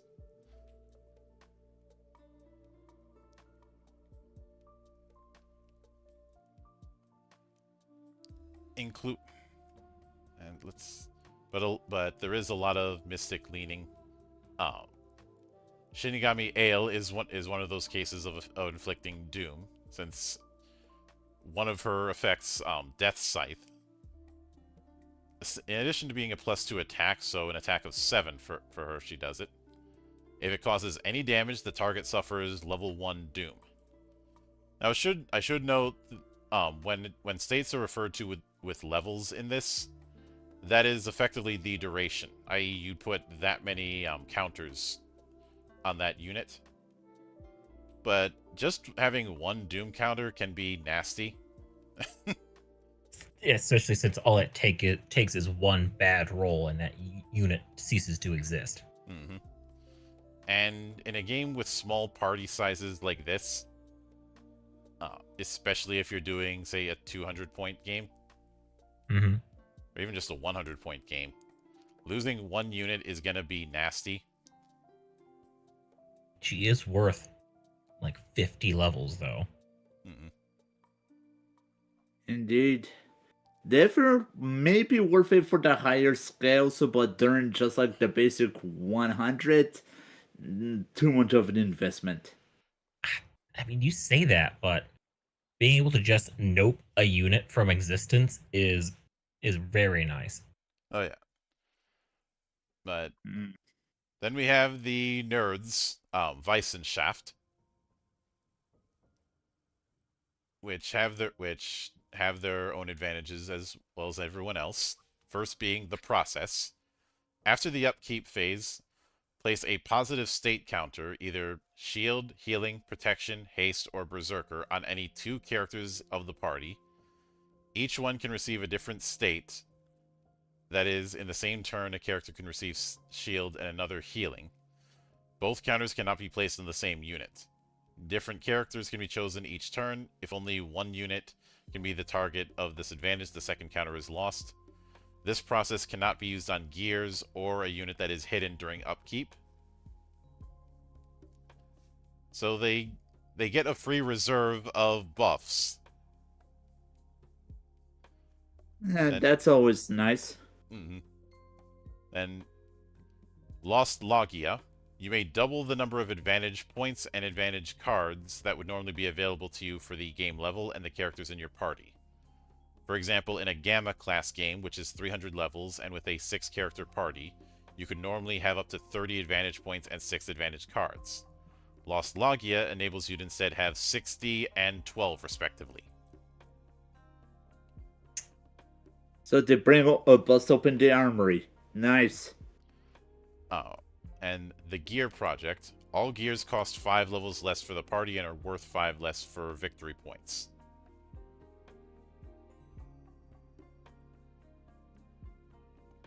And some... I do like the gun. I do like the gun at the bottom of the page. Yep. And it will note specifically if a unit is a gear, like the Legacy of Solomon, which is basically a mech that requires a pilot. Like, hey guys, I heard you like robots, so here's your robot faction. And totally not a cult to King Solomon from the Bible. We already have Christ in the setting. What are you talking about? Anima would never go and steal from religious sources. That's crazy. But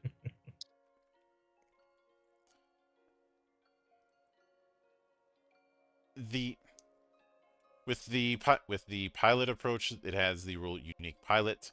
Now the cost of the pilot is added to the gear's level. The pilot selected for a gear determines the number of action points it will recover per turn and may give additional abilities. Because if you look at the stat for Legacy of Solomon, it doesn't have a recovery value. And you cannot select the same pilot more than once in the same party, regardless of what gear they're in. Makes sense. So Reist and Valeria add either 25 to the level or 10 to the level.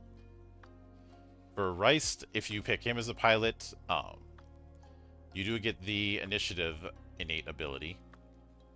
And as a pilot, the Legacy gets +1 to attack, +1 to defense, +2 to resistance, and critical mastery. Whereas Valeria gives advanced deployment and increases the speed of Legacy of Solomon by 2 inches. Which would mean its walking speed is 10. And 14, which is... Yeah, I've seen units in Warhammer that are slower than that. Mm-hmm. Especially in a system like this that has a typically smaller map size, having 10 inches of just walk is pretty big. And to make it even worse, it has the open movement rule. It can fly? Oh. It flies now.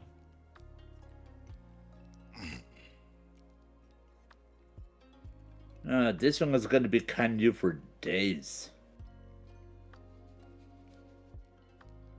And just as a refresher when it comes to open movement, because I don't think it is...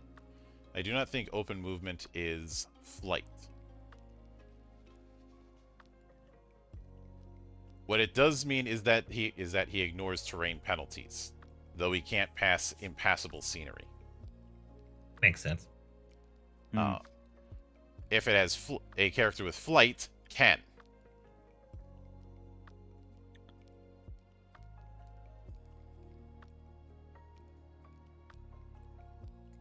It also characters with flight also can charge without being intercepted, unless the thing that's intercepting also has flight.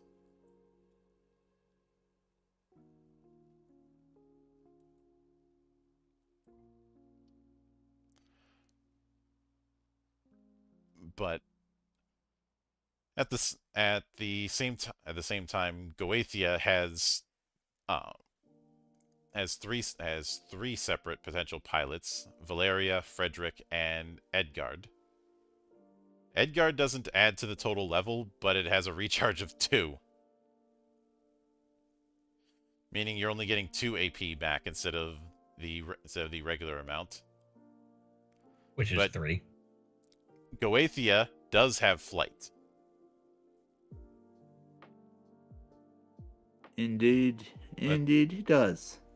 The big disadvantage when it comes to the mechs is that they do have damage resistance, which means they can't dodge or counterattack. Legacy of Solomon can still use energy screen, which is a dodge, but that's the only kind of dodge that they can use, and it costs 2 AP. Still, I kind of dig Goefius' design, especially now, like the guns that are strapped onto the gauntlets. Mm-hmm. But when the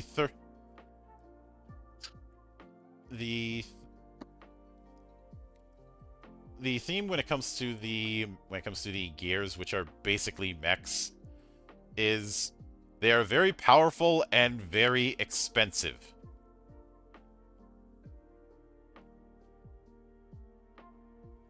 Like Legacy of Solomon, its base level is 65.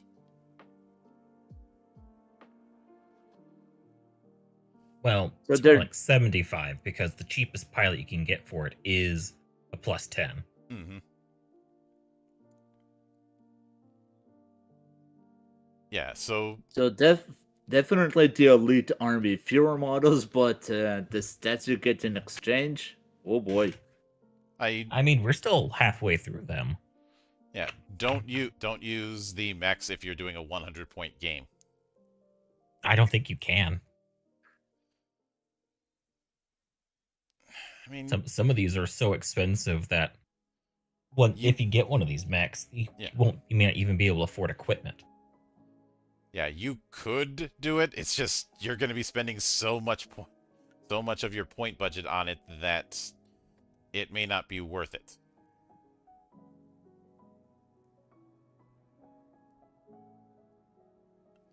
But I do like the gunblade that 12 has. Oh, I didn't even recognize it as a gunblade. I just thought it was a weird looking rapier. No, for all intents and purposes, it is one. Oh. Given all the work you put into the gunblades in Legends editions, figures you'd recognize one right on the spot. Mm-hmm. It is interesting that the crows who are subject to the process have numbers associated with them. They're meant to be references to the tarot.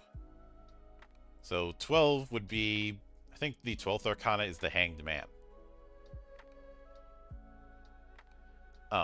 Lorenzo, who's number 8, I believe is strength.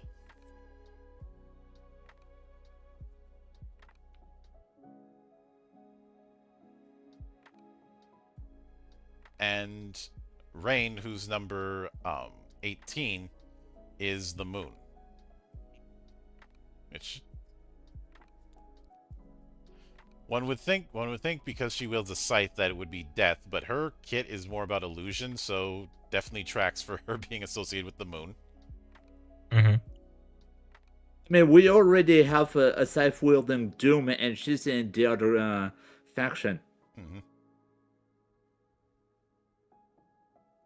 True.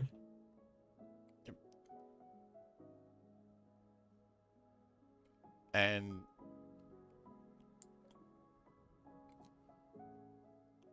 it is somewhat amusing that a character like Feng Yi is associated with Weissenschaft. But it's very clear that if you're running Weissenschaft, you are going to be abusing the hell out of equipment advantages, Oh yeah. especially since you can get them slightly cheaper. Also, if you're a mech fan, you're gonna be playing Weissenschaft. Hey, can you blame him? Everyone digs Max. Hmm. Chicks love giant robots. Nice.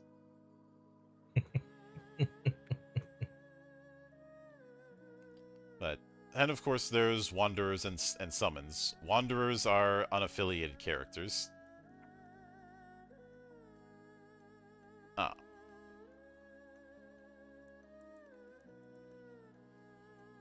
And some of these characters were very early on in the development of the game.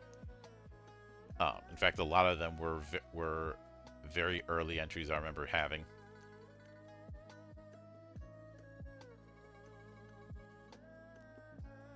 But Definitely sense a lot of kung fu themes that they're coming from these guys. oh, with some of them.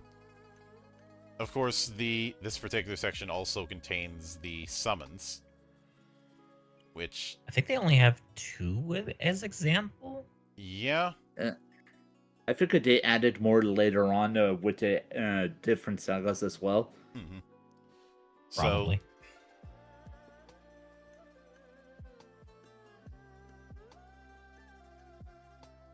So it's a good way to look at the way summoning rules work. So, for example, with Ignis, it costs 2 AP to summon. It has a Dark Affinity, so your summoner has to have Dark Affinity in order to use it. Its Atman is 40, so it counts as level 40 for the purposes of effects. Its bind is 1. Its bind is 1 at level 20. Its stability is 7, but it doesn't have a shock modifier.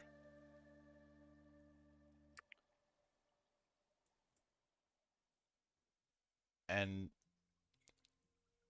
just as a reminder, when it comes to summoning, let me see if I can find where I had that. Ah, here it is. So stability is how easy or difficult it is to exist when it runs out of bind points. Oh, the different levels, the level 20, level 30 version, that's basically if the summoner is level 20, then that's the version that comes out. If it's level 30, that's the version that comes out.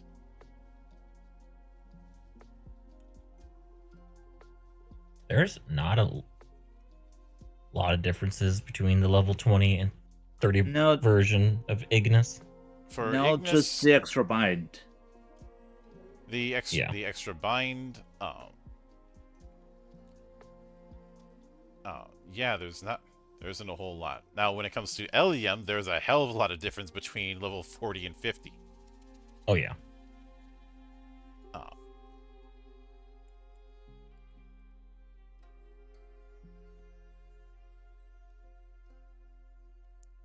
Also, there is also a very nice painting tutorial that's in the book. Which is definitely nice when you just need to look up, how do I paint this one? Yep. Also, a alternate rule set if you want to use a traditional board game with grit instead of using measuring setup. You don't see that very often with a lot of war games. They just presume you're going to measure everything. So that's kind of nice. Yeah. Especially since it's a nice FU to people who insist on using board game as a pejorative when it comes to certain TTRPGs. Mm-hmm. Or in some cases, the idea that you can't cross over. And I'm like, BattleTech uses hexes, so I don't see why you need to always use a ruler. if you're doing a war game. Uh, Most people that tended to divorce the fantasy from science fiction, and yet we all know better. well, I even commented on that in one of my videos where I said, you can't mix science fiction and fantasy until you can.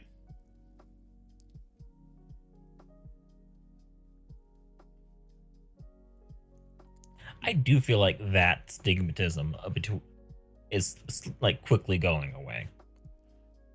It's something that's born out of old guard thinking. Mm-hmm. But for the purposes of this, it seems that 1 square on a board is equivalent to 1 inch. I'm glad that they're not doing any weird ass rules regarding regarding diagonal movement. I always hate when systems do that. Mm-hmm.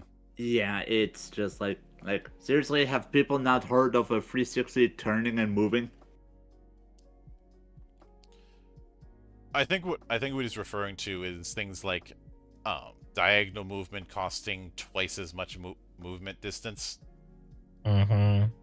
or as much as I love Fantasy Craft, I always house ruled out the 5-10 rule, which added that every other diagonal movement count that you did counted as 10 feet instead of 5 feet.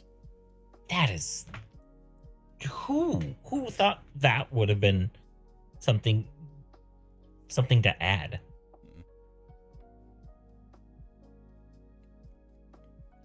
And there are advantages and disadvantages when it comes to doing this approach. I think the tricky thing with this sort of grid-based approach is going to be not being able to be as varied with positioning, as well as how to handle terrain or verticality.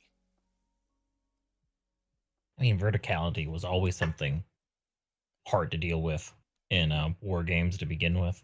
Yep. But in addition to that, and I do find this a little disappointing. The second appendix that's like, okay, this is the class and level that you could use if you want to bring these characters into the TTRPG. If this was something like D&D, this approach might have worked. But for Anima, saying that a character is, say, a level 8 paladin does not tell me as much as you think it does. I think they were going to go and actually give them kind of like a stat sheet at some point, but they either never got around to it, or they went and or we just never got the books that had their stat sheets. Well, it's probably that, considering that, again, this is Carlos and some buddies that working doing this on their own time, so yeah, at some point you probably had to get rid of future projects. But no, in addition to that, there were a couple web addendums. One of them was for Saga 1, and this was where they added in the victory point setup, as well as things like leaders, the rules with advantage cards, and the like. Web Addendum Volume 2 was the Rise, and both of these are kind of collected in the these rules are collected in the core rule book. But then in 2013 there was a further update for Sagas 3 and 4.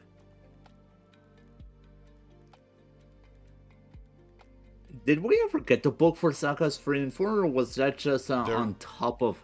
There wasn't one. But one of the main things that ended up happening was a change in costs for a lot of characters, especially for tournaments. Uh, and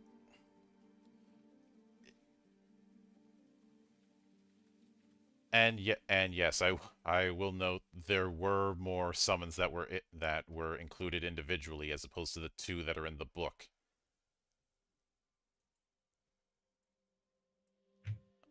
That is kind of annoying. It's like if you're gonna bother to go and make a book, you might as well try to add as much as you can into it instead of just Well, being like, oh, this is good enough. the Saga 3 and 4 entries, that was after the core rulebook came out. Makes One sense. of the other things that came out afterwards is a miniature booklet and the like, specifically for Black Sun. Oh, the faction. I thought you meant like the Dungeons and Dragons setting. No, that's Dark Sun. Some units with Black Sun have a new rule called Uncontrollable. I already hate that already.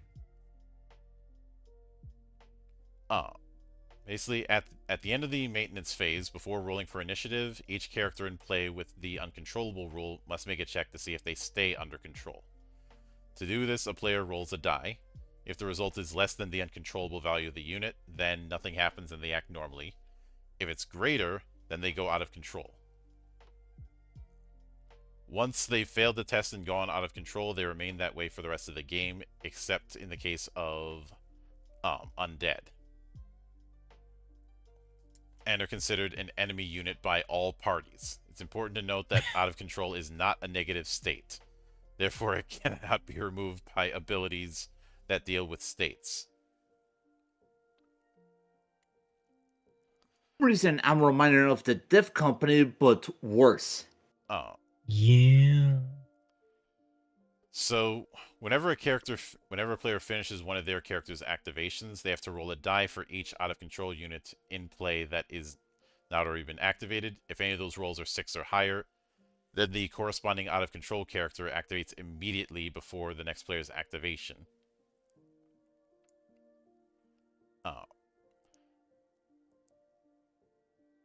And an out of control unit behaves like a berserk character. When they're activated, they have to charge the nearest unit, regardless of who it belongs to. If there's no possible target, they pass on activation. If they are engaged in combat, they will spend as many action points as possible doing basic attacks. So not even good attacks, just the cheapest, worst attack that they could do. Now, an out-of-control unit is worth half its value in victory points.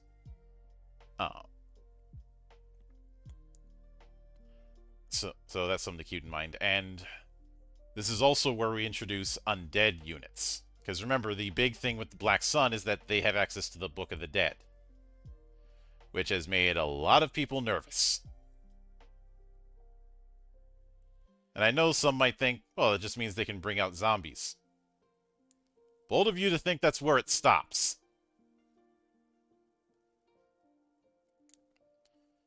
So with undead, unless explicitly stated in their description, they are immune to poison, healing, and cannot be assigned advantage cards. They also cannot recover life points by any means other than an ability that specifically says it will recover life points on an undead unit.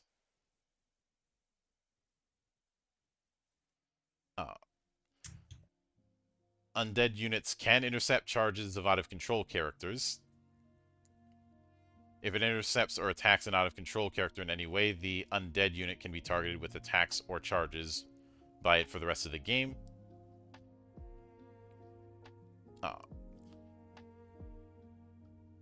There is also the rule of influence, which is the number of guidance points that can be spent on the recovery of action points.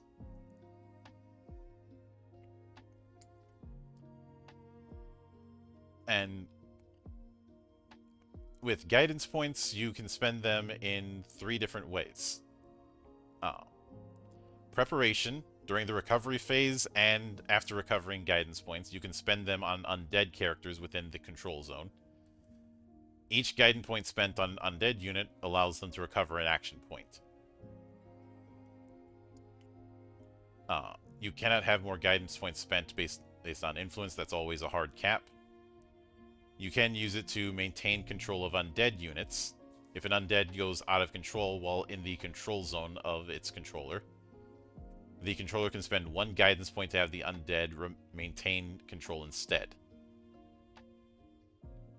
And if it goes out of control, it would normally stay that way, but a control point can be spent to get it to reel it back in.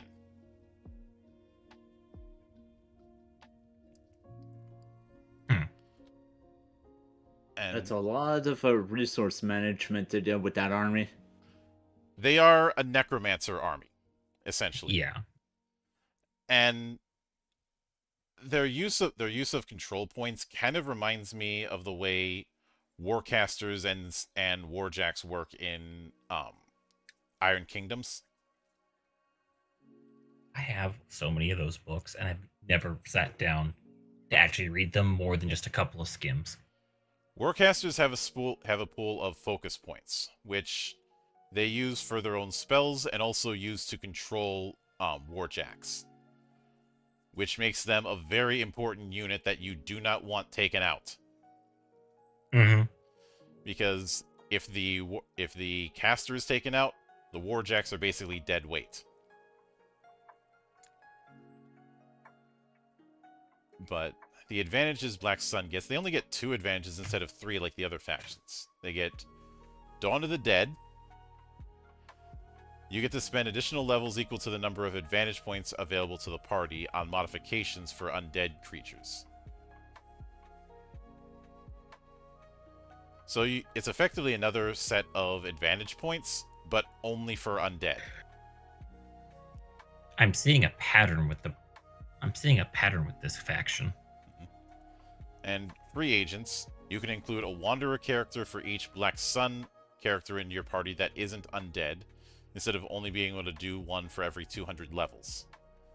Additionally, Wanderer characters cost 5 less to include, and are worth 5 less victory points.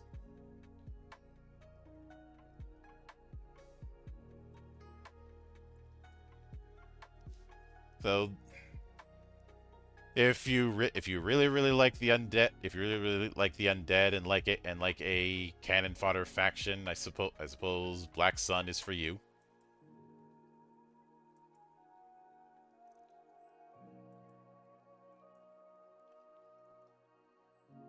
Or if you were a big fan of Chaos Legion, I suppose they'd also fit you. Yeah. Like each of the undeads has on their card has a short list of modifications, and each of them adds to the level of that unit. Though what is somewhat amusing is all of their undeads are referred to as type number. I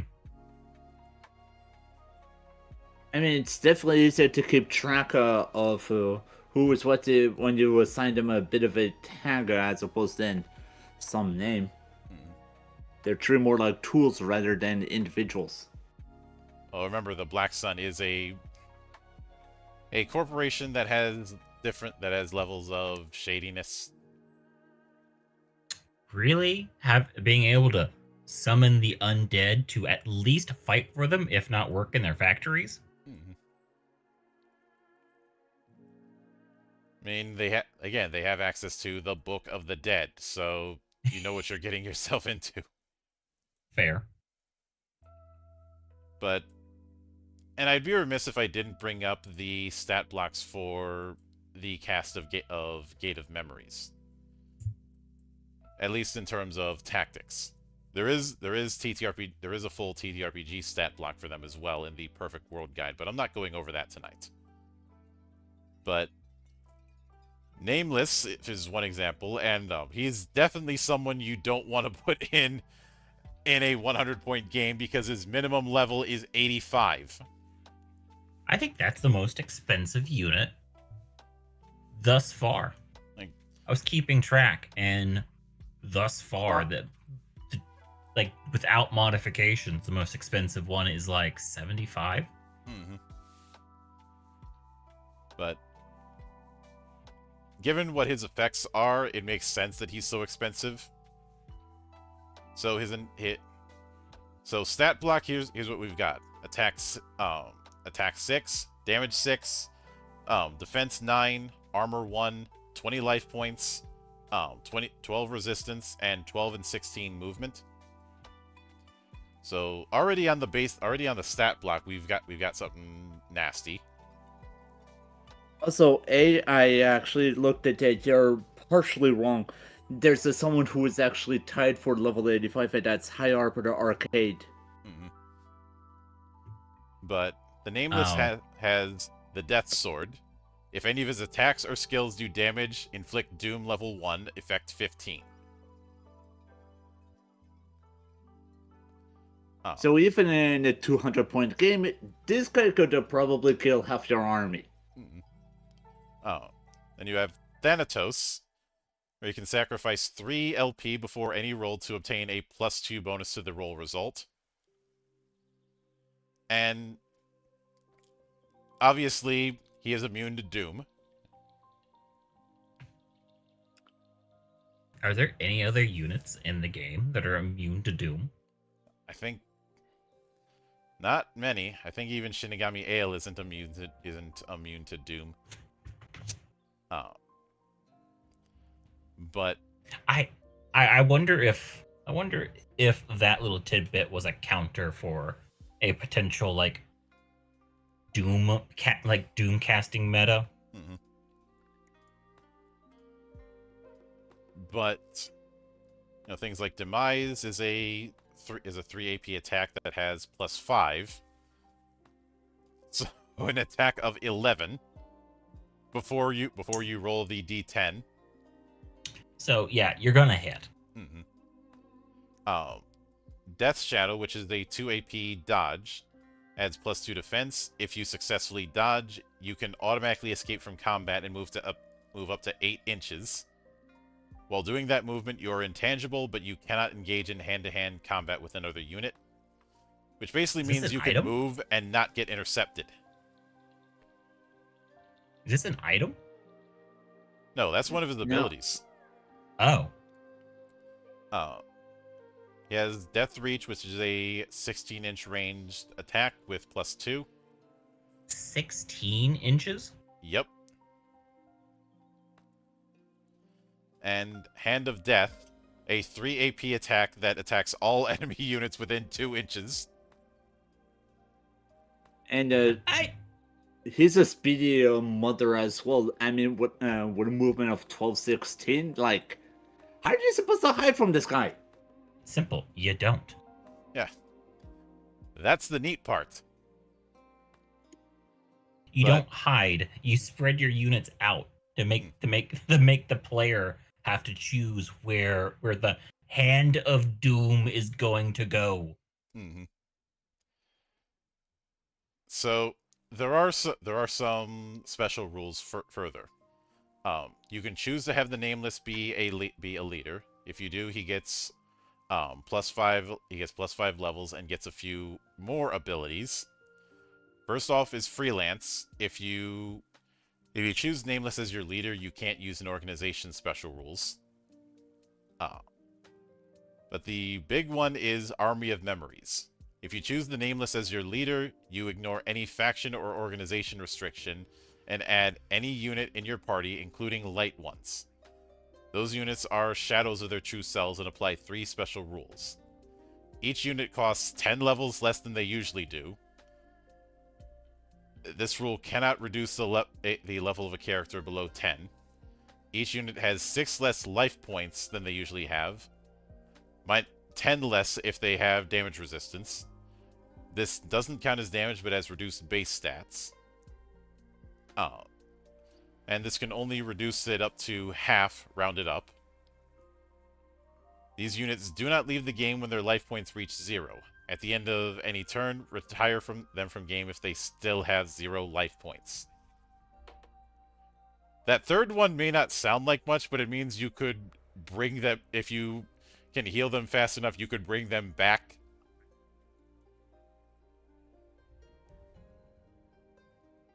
Resurrection. Uh, but then the bearer, who is only level I will note with the nameless, that means that if you are, I know with some of the mechs we said if don't include these in a 100-point game, that is definitely the case with nameless. I mean, yeah. Yeah, like his shtick is you bring him so that you can make your dream team army. Mm-hmm. Or nightmare team, honestly. I mean, dream for you, nightmare for the enemy. Yep.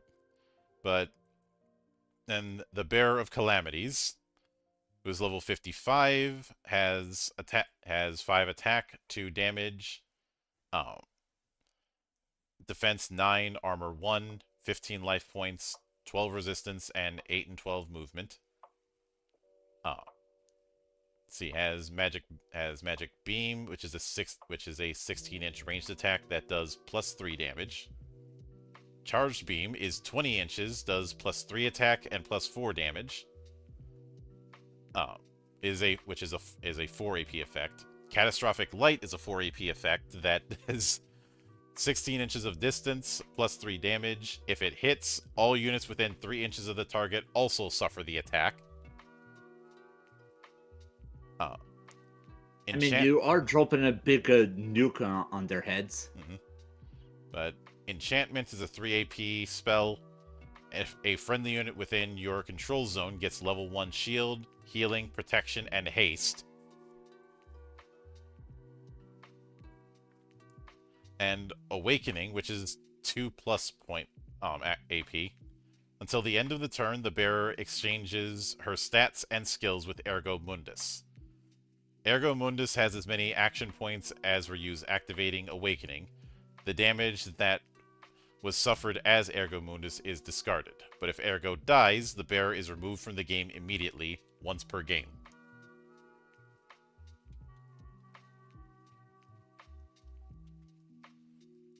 Meanwhile, Ergo Mundus, aka Asshole, first off is level 100.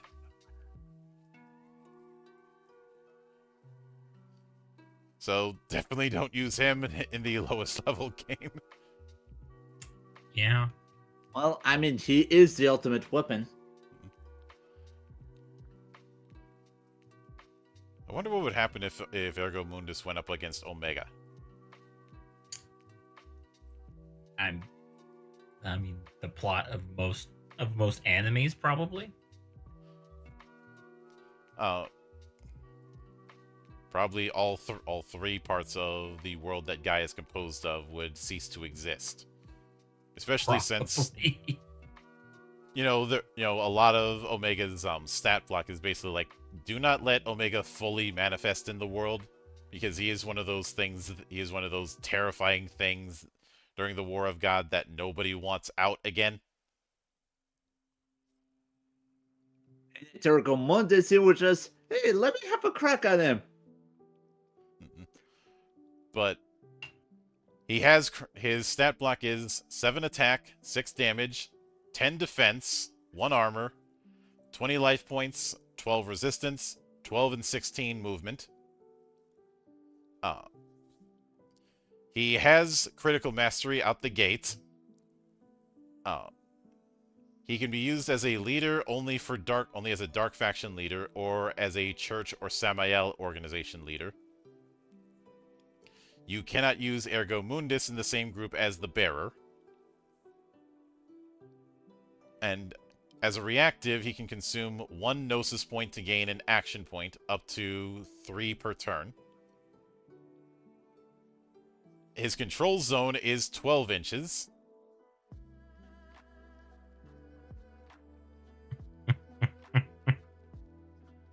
And see, as far as his effects, you have Absolute Annihilation, which can only be used immediately after resolving a charge. the target of the attack must be the same unit as the target of the charge. Basically, you can charge and hit twice. That could be quite a bit. With 6 damage, absolutely. And remember, there is an attack bonus when you charge. So, and you already have an attack of 7. Does that stack with the second attack, or? No. So it is. Okay. It would be a 9 then a 7. It's still, the odds are it's still going to hit. It's just gonna hit a little less. Yeah. But then Dark Beam, which is just a 16-inch range attack. Dark Dome, which is a 3 AP thing that attacks all enemy units within 2 inches. Dark Beam is a 2 AP attack, and Absolute Annihilation is a 1 AP. Then Dark Claw is a 3 AP attack, which is +3 to attack, +4 to damage, and causes throw.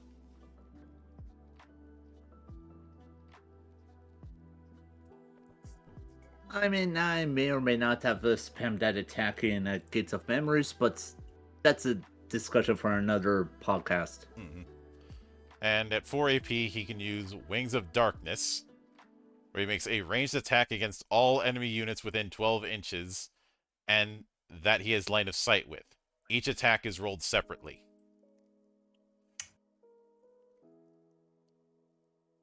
That's quite a bit. I can see why he is level 100. I mean, this guy is just like the boss character. Yeah. Well, He's the final raid boss. Well, I think we all got the bad ending at least once. Yeah. But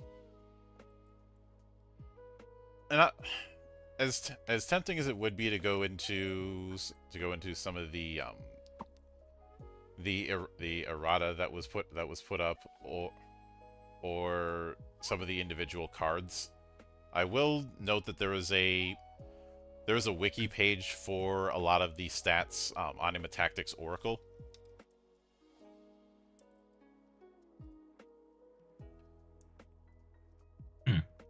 Which is still up, and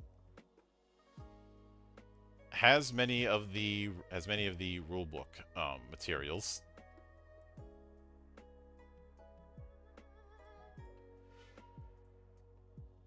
But is also a nice little reference for having the entirety of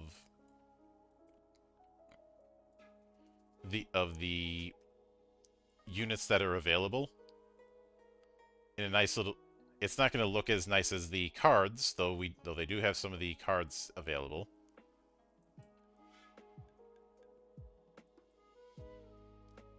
And is in like 3 different languages.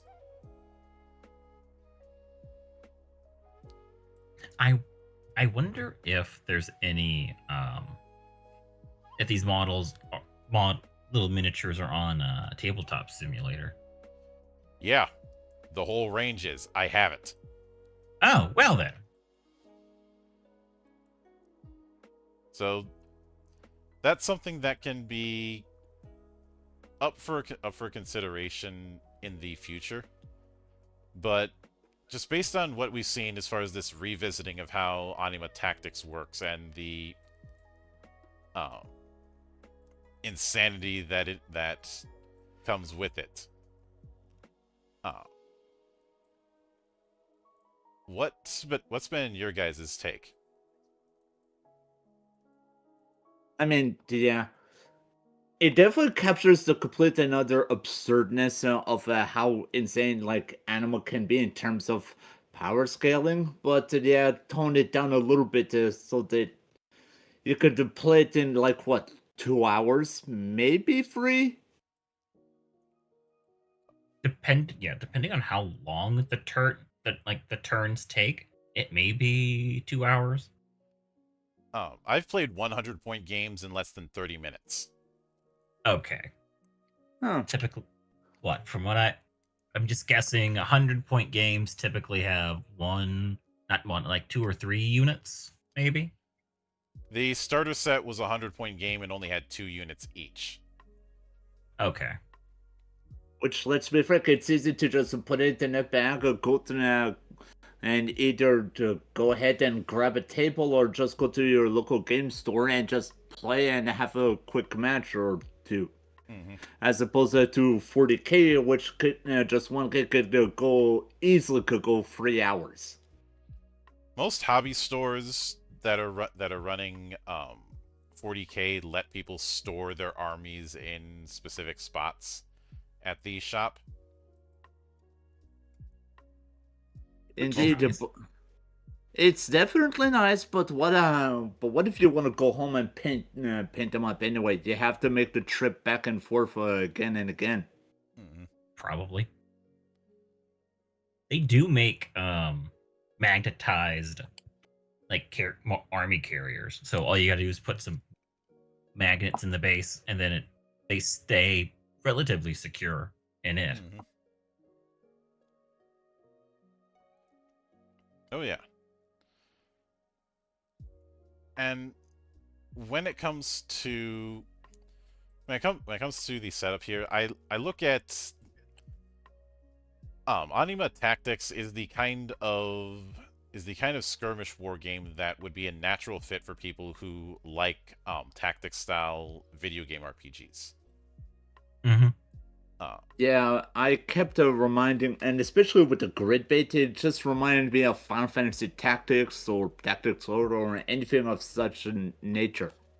I would not be surprised if that was intentional.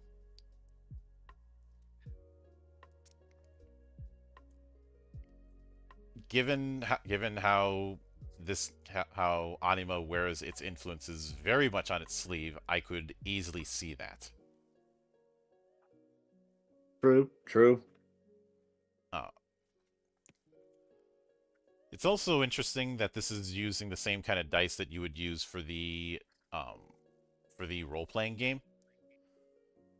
Though fortunately it's not as strict about it as, say, BattleTech is with the 2d6. Which I understand why BattleTech does that, but it is a double-edged sword. I haven't even looked at the BattleTech RPGs, but I have some friends that are really into BattleTech, and they're like, "Yeah, no, we'll never like. I could probably never get a bunch of people together to run some BattleTech RPG." The only one that I could see myself getting a bunch of people to run is MechWarrior Destiny, since that's using the Q system, which is significantly lighter. I'm sorry. Explain what's the Q system?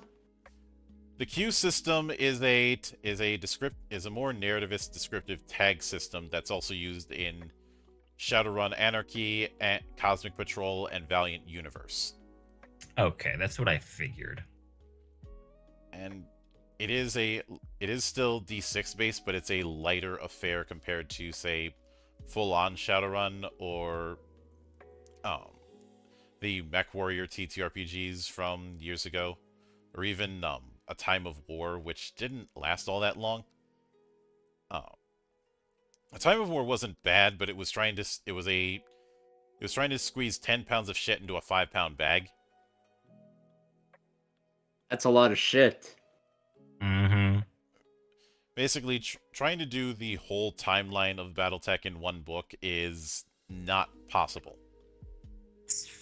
Who thought that was going to be a decent? I don't know much about BattleTech, but I know that like figuring out what time frame your army is going to be is a major aspect of the world of the war game. So being like, hey, let's just go and set up rules that you can use in any time frame. What could possibly go wrong? Yeah, even the video game versions of um, BattleTech are all set in particular time frames. Mm-hmm. I think MechWarrior 5 is early 31st century. Um, Online is set during the early part of the early to mid parts of the clan invasion. Uh, and I think there was a specific time when it came to the harebrained BattleTech as well. I think it was just after the collapse of the Star League, like what, 2 generations after? Yeah, because it does mention the Terran hegemony more than once, and at that point in time, the hegemony is dead. Fuck you, Amaris. Look, don't make me get out the bib gag again. Moving on. Yeah, but I think the now I've enjoyed the do or don't videos that Pancreas No Work does regarding certain factions in um, Warhammer and 40K. If I'm so inclined, I feel like I could do a similar thing with some of the factions here. But what I like is that the special rules for each army are not at such a point that they're requiring their own individual books. And going full organization is an optional approach. You could still go alignment based after all. Whereas, if you want to do mixed alignment armies in 40K, there's a whole chart about what you can and can't use. And let's not forget, that's more of a recent thing they added.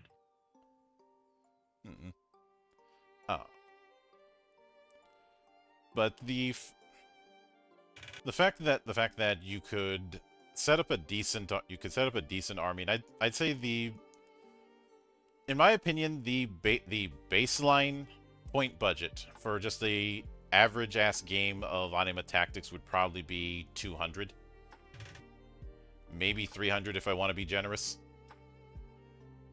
I could definitely see 200, especially since you brought up the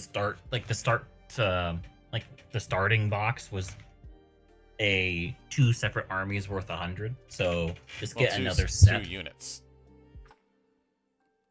Oh, just 2 units?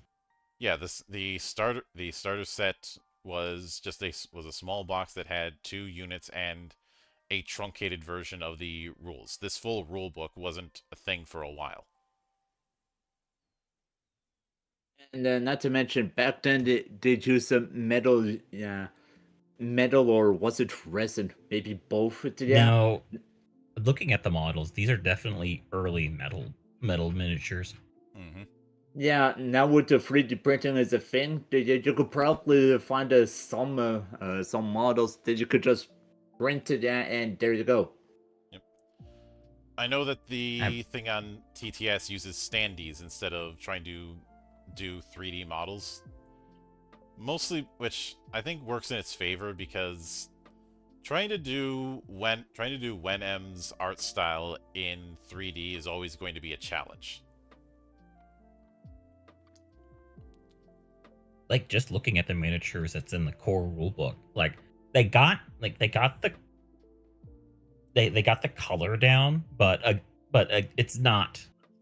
You can't get the same feel that Webb's art is into a miniature unless you're like Golden Demon level painter. Well, yeah, if we pretty much wanted to play, we could always just buy some bases, print out the images, and somehow make them stand up on the base and have at it. Yeah. That's not far removed from how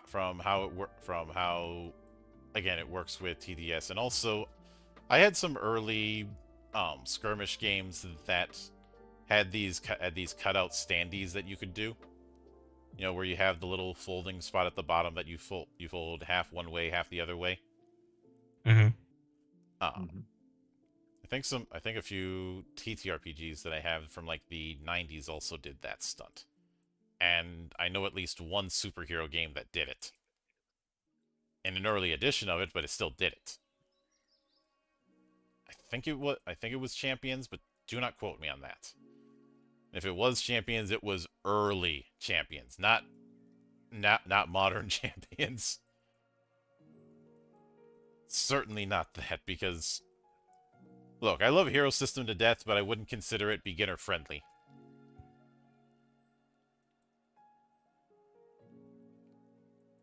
But with that said, I think we covered everything that we can cover when it comes to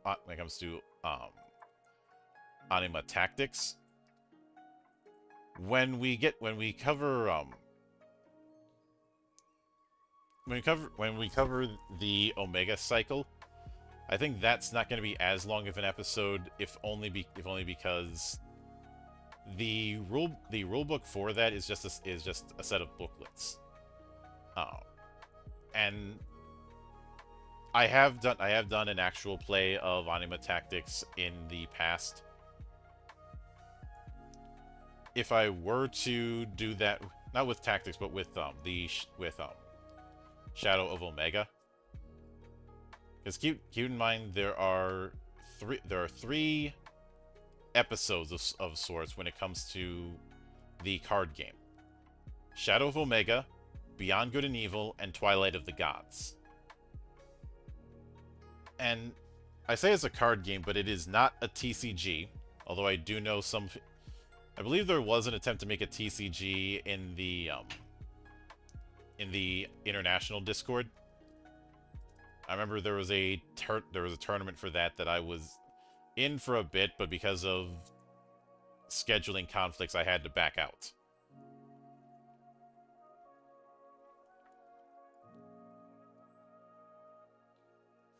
But that is certainly an option to pursue, and we will be pursuing that when we won't be doing an AP of the card game, but it is something to delve into. And it is more of a self-contained adventure card game. It was the launching point for the Silver Line label with Fantasy Flight, which I'd have to double check if they're still doing that label. Silver Line was meant to be these lighter games that only cost $20 at most. Or a self-contained box, which made it very, very good for me when I was going to cons. I feel like I made a handful of sales of the card game just on being a hype man alone. And this was long before I started making videos, so I guess me being the hype man for indie RPGs was written in the stars or something. But like I said, that's something we'll cover in about 2 weeks. Next week, if everything goes as planned, I will be continuing, well, Fated Continuum. This time covering Final Fantasy 15. We are in somewhat of the home stretch regarding the FF entries I intended to cover for those streams. And once those are done, I'll start the plan that I have is 15, then 16, then the spin-offs, then the MMOs, and then I'll be more or less done. And I can start writing the world books proper. I'm saving the MMOs for last because there's a lot more content to go through. And characters can have like a completely rebuilt class system. But that is a story for another day. So until then, on behalf of the good brothers present and not present, my name is Mildra. I am your gaming monk. Stay fucking frosty, everybody.